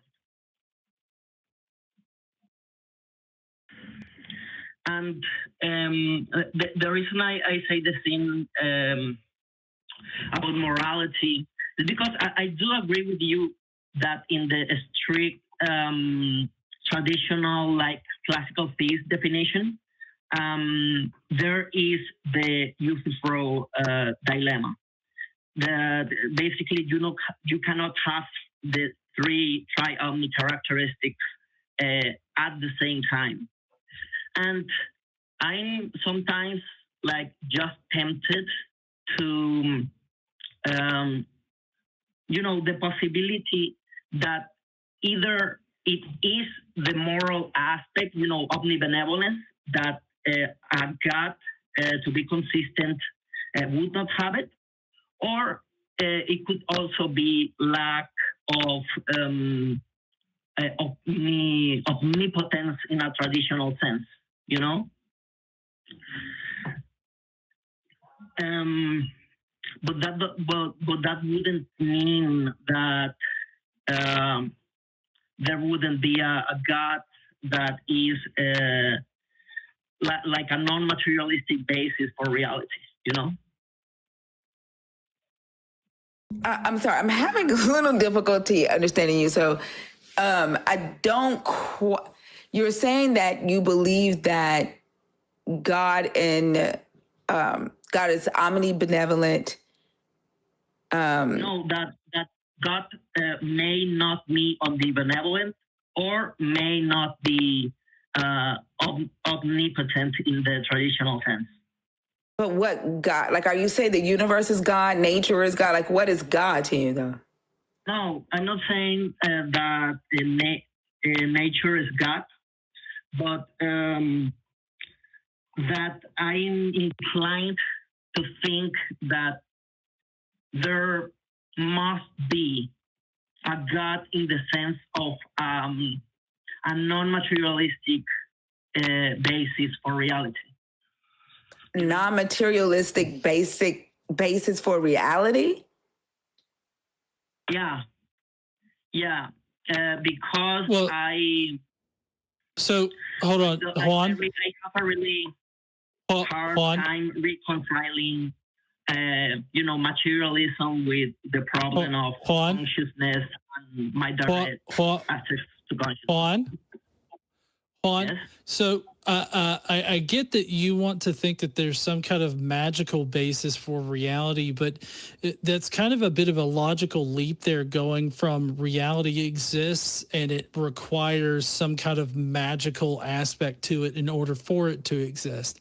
So can you help build that bridge between reality and the God, the God that you think exists, that reality is dependent upon? Yeah. The reason why I say that is my, and it's a classic problem for materialism. How do you reconcile the problem of consciousness and your direct access to first-hand subjective experience, and So with the well, hold on. Before you go on, you mentioned one thing, and that's the problem of consciousness. And for me personally, I'm an emergentist. So like consciousness is an emergent property of a complex central nervous system. And so what that means is that, not only humans can have a consciousness, obviously other animals, other life forms can be conscious. There's also a difference in levels of consciousness. Like there's very basic consciousness, and then there's sentience and all this other stuff. So like, but I think that it all depends on how complex the central nervous system is and how the central nervous system interacts with the environment around it and reacts to stimulus. So like all of that is an emergent property. And so our consciousness, our experiences, all of those things can be interpreted through like the chemical processes and the structures of our brains and everything. So like we don't need some magical aspect to consciousness in order to explain it. But still, has he stated what that magical aspect is? Other than an ambiguous God figure, no, he hasn't really been able to describe it. He just keeps jumping from claim to claim. It would be consciousness, God would So be, consciousness is God? like the primordial consciousness. I'm sorry. Juan, are you saying consciousness would be God? Not all consciousness in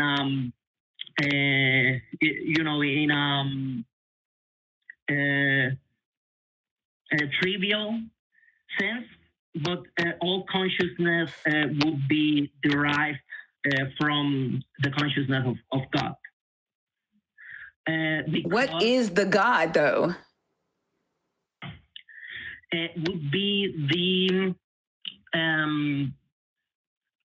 the vision that the universe and what is potentially outside the universe are part. So when I said you're saying the universe is God, you said no, but you are saying that? I'm saying that the universe would be a part of God. Yes. The universe is a part of God. Yes. But what is the God? Like, what's beyond what else? What other part of him?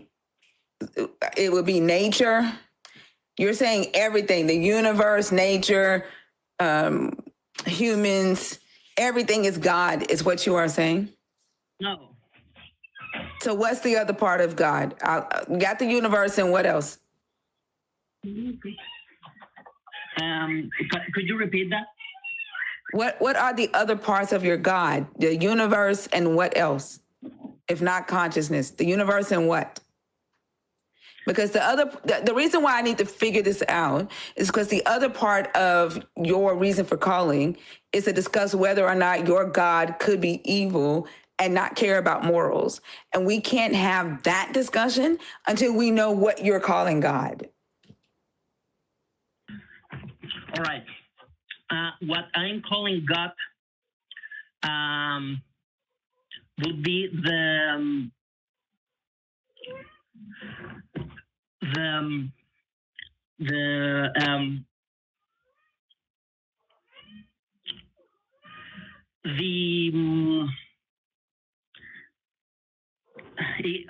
how do I describe it? It would be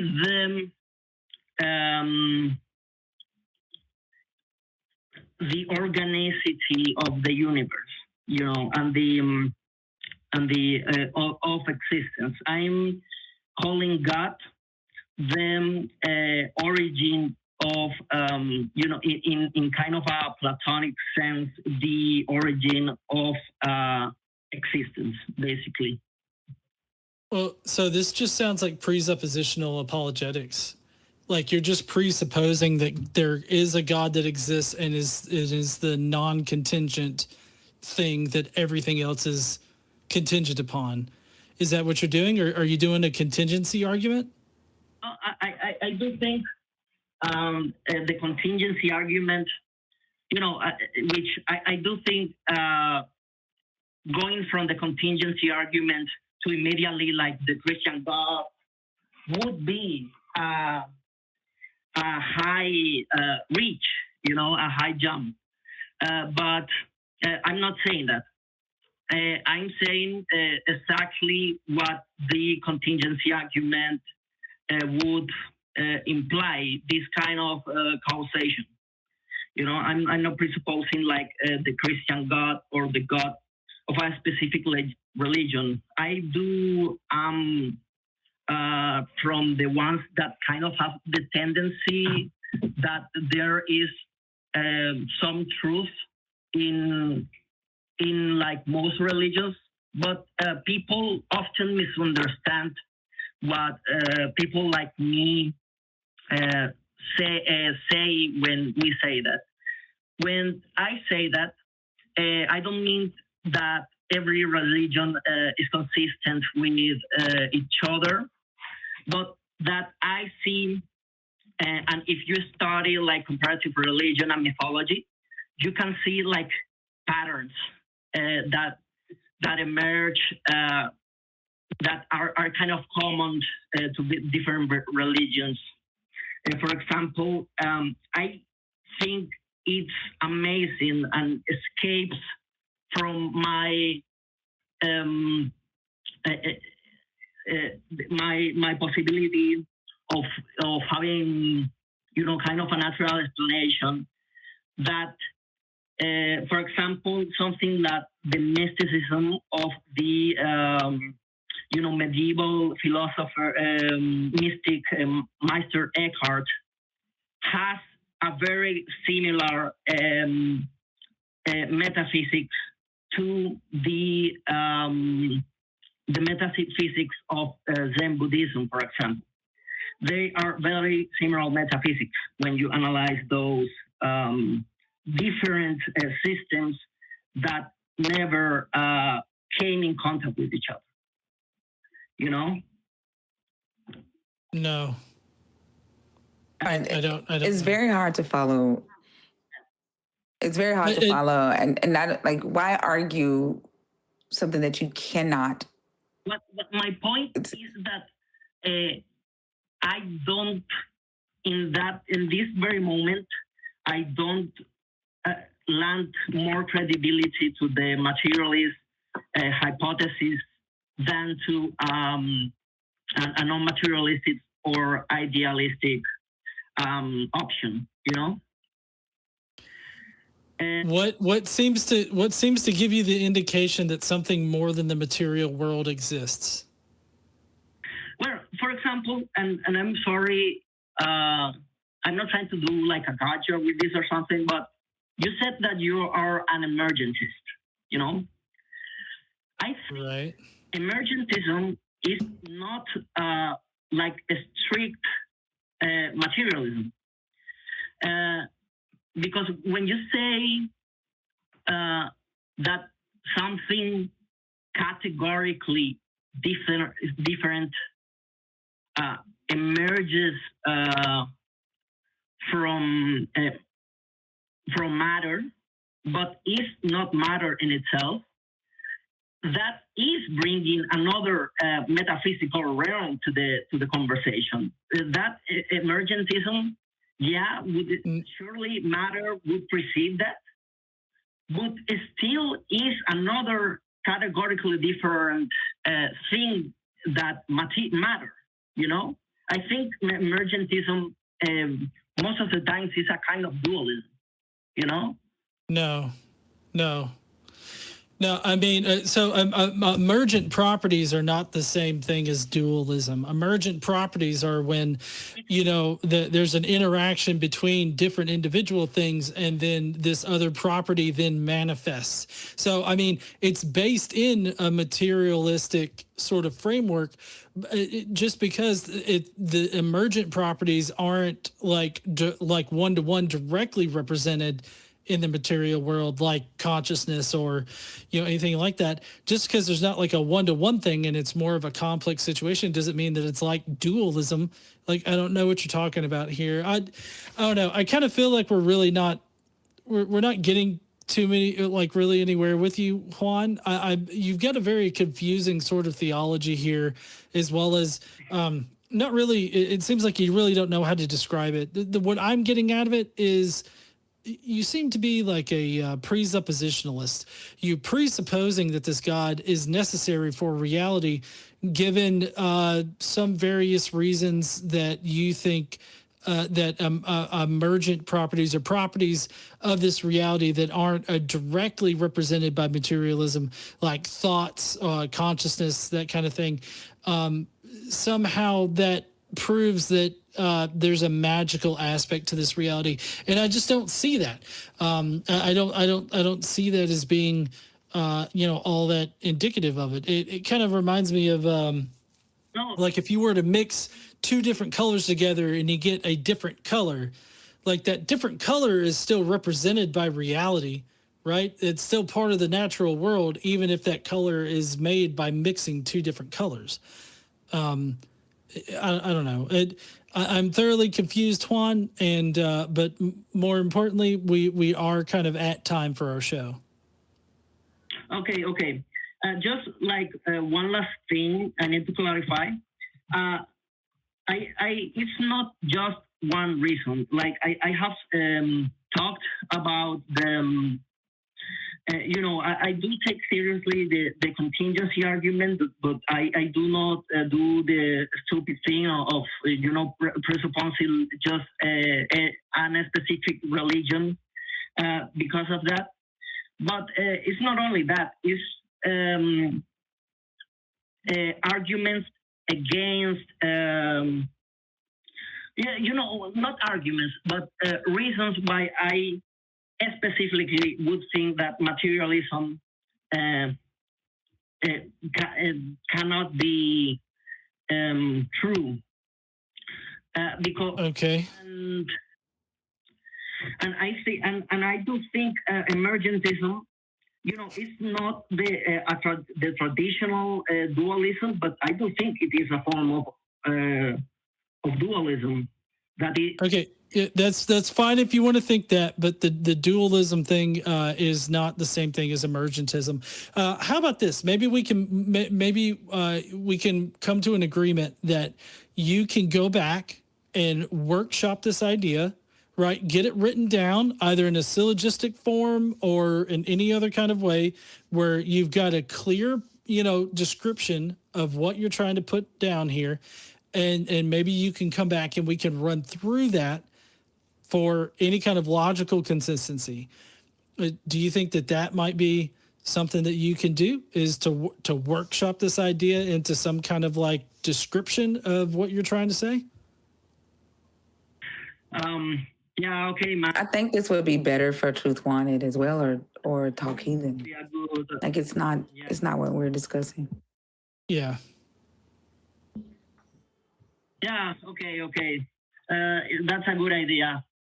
But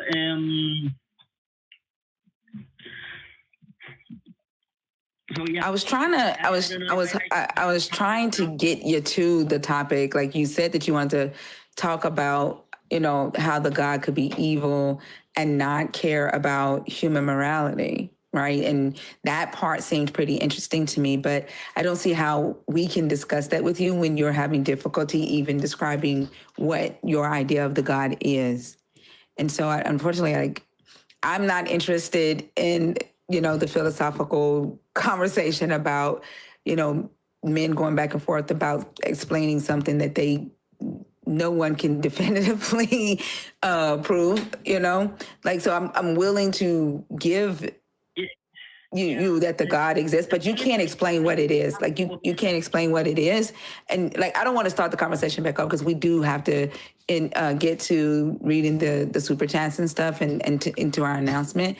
But like Godless said, if you workshop it a little bit, come back and be able to very clearly and concise say what it is that you believe a God is to you.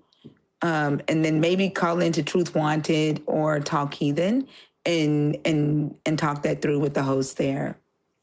Mm-hmm. Okay. I also, that's a good idea, but you mentioned something that reminded me that I have problems with the Popperian definition of like what you could consider true empiricism, because something you gotta call back. You gotta call during Truth Wanted or Talk Heathen. Okay, we have to move on.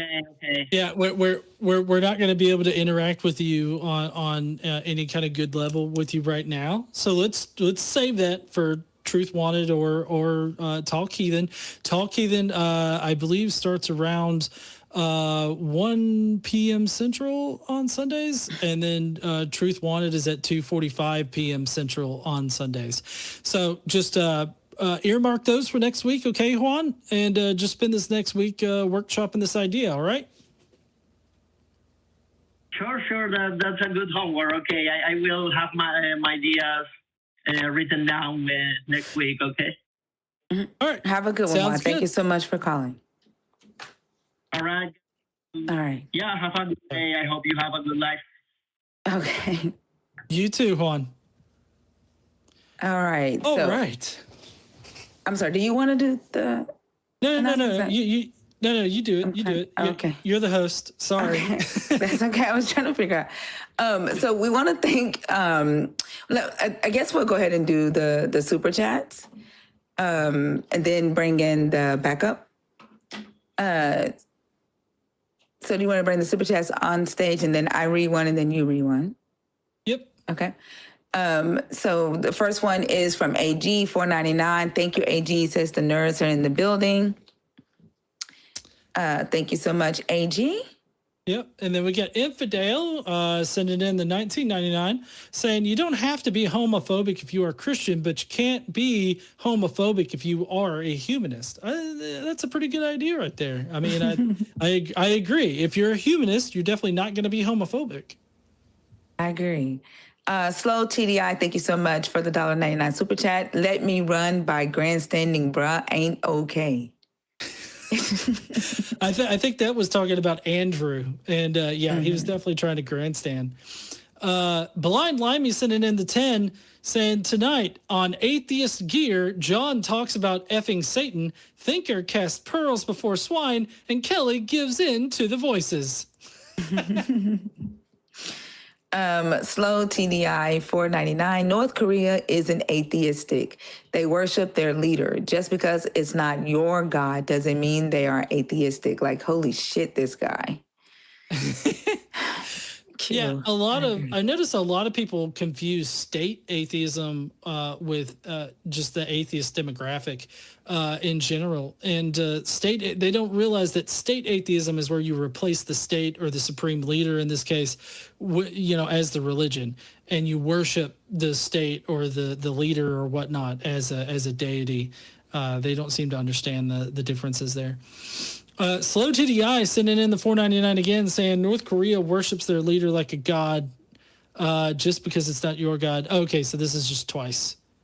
Holy fuck, this guy's grasping at straws. Yeah, I see. It's at the ending. It's slow TDI again. Oh no, Android is factory resetting. Yeah, he totally did that. Slow TDI again, 199 saying, but don't look at the 10th number. That would be bad. The 10th number? What are you talking about? I think it's the 10th. I think that's what the James call the Exodus 20:17, the 10th commandment. Oh, what? I must have missed it. Don't look at the 10th number. Oh, the 10th. No, that would be bad. I read that as number. I mean, did you read that as number? I thought it was number 2. I thought it might have been the 10th commandment because we're talking about morality. Yeah, don't look at the 10th. No, that would be bad. I'm like, 10th number. Okay. I'm a bit confused. Okay. And then unashamed apostate. There is no context that makes slavery okay, Jim. Your views are as gross as your gods. Thirsty for thinker. That's the hashtag. Yeah, I love it. Thank you so much, unashamed apostate. All right, y'all. Thank y'all so much for being here today. Kelley, what did you think about the show? Yeah, I had a lot of thoughts about this show. I don't want to take up too much time. You were cracking me up backstage. Awesome. I always try to crack the host up at least once. So I did it. I wrote some notes, as I usually do. Andrew, if you're still listening and you really, really don't know why killing is wrong, please do not move next door to me. Please. That's the one thing I'm asking of you. And then Juan, I didn't really have too much to say about, but Georgi, boy, how did the Incans do all that work? You may not know this because you haven't read all the Spanish writings from the time period that were written down and preserved, but we do know how the Incans built everything. And we also know that the Incan leader, the Incan king, as you will, forced all the peasants to pay 2 weeks of their taxes as labor every year. So every male person in the entire Incan empire had to work for the empire 2 weeks of every year. I guess that was their vacation. So vacation. And that's how they kept up the highways. That's how they built those amazing buildings and temples that they built. So just to give you a better insight to it. So, you were talking about how they built the stones so they weren't all like in a row like bricks are today. The reason they did that, and we found out, we've done science, man, we've done testing, those hold up better in earthquakes. And the Incan Empire was built in a place where there are lots of earthquakes. So that's why they built it that way, making all those weird shapes and sticking them together. So and this is all stuff you can just Google and find out, honestly, if you really wanted to. Yeah. So that's all I got to say. Thank you for sharing that. Thank you for sharing that with us. I taught it. I taught some people some stuff there in Truth Wanted, and I figured I might as well just keep teaching. So. Well, I thank you. Thank you for the work you do with Truth Wanted, because those conversations are very interesting indeed. And I think it's pretty cool when people can go down that rabbit hole of information, like aliens and all of that. So I thank you. I mean, that's my bread and butter, but you are amazing at the Bible. I mean, I appreciate what you do. So don't sell yourself short. You are totally amazing to me. So thank you. I appreciate it. I wish I had your knowledge. Well, look, we're envious of each other right now. So. All right, so we do have a special announcement about the back cruise. Godless, do you want to make your announcement first? Yeah. So I don't know how many of y'all out there know this, but Thinker is actually going to be at the back cruise this year. Oh, awesome. As a special featured host at the back cruise, and we'll be hosting AXP the next day. Yeah, in studio. I'm so excited. Awesome. And then Godless Engineer will be there too. I've already met him. I'm looking forward to meeting you, though, Thinker. I'm looking forward to meeting all of y'all. I'm not looking forward to meeting bats. No, I'm just Oh no, you won't meet him, but you will be amazed. Here is the look I see on everybody's faces the first time they see it. Yeah, I hope that's all. That's it. No, I'm excited. I've never seen bats up close. So I'm excited to see the bats and to meet all of you in the crew and to do a in-studio show. And I understand it's going to be like 200 people in attendance in studio while we're filming it. And so that's so exciting. So tickets are on sale. Look for the announcements in the coming weeks as to the other host that will be confirmed and also attending. Thank you all so much for being here today, everyone. And we will see y'all next week here on Sundays at 4:30 p.m. Central for the Atheist Experience. Bye, y'all. Bye-bye. Love y'all. What will it take for you to start opening your eyes, to start questioning the bullshit everyone around you buys? You think it's setting up your business, what goes on between my thighs? I wonder when we'll be rid of your lies.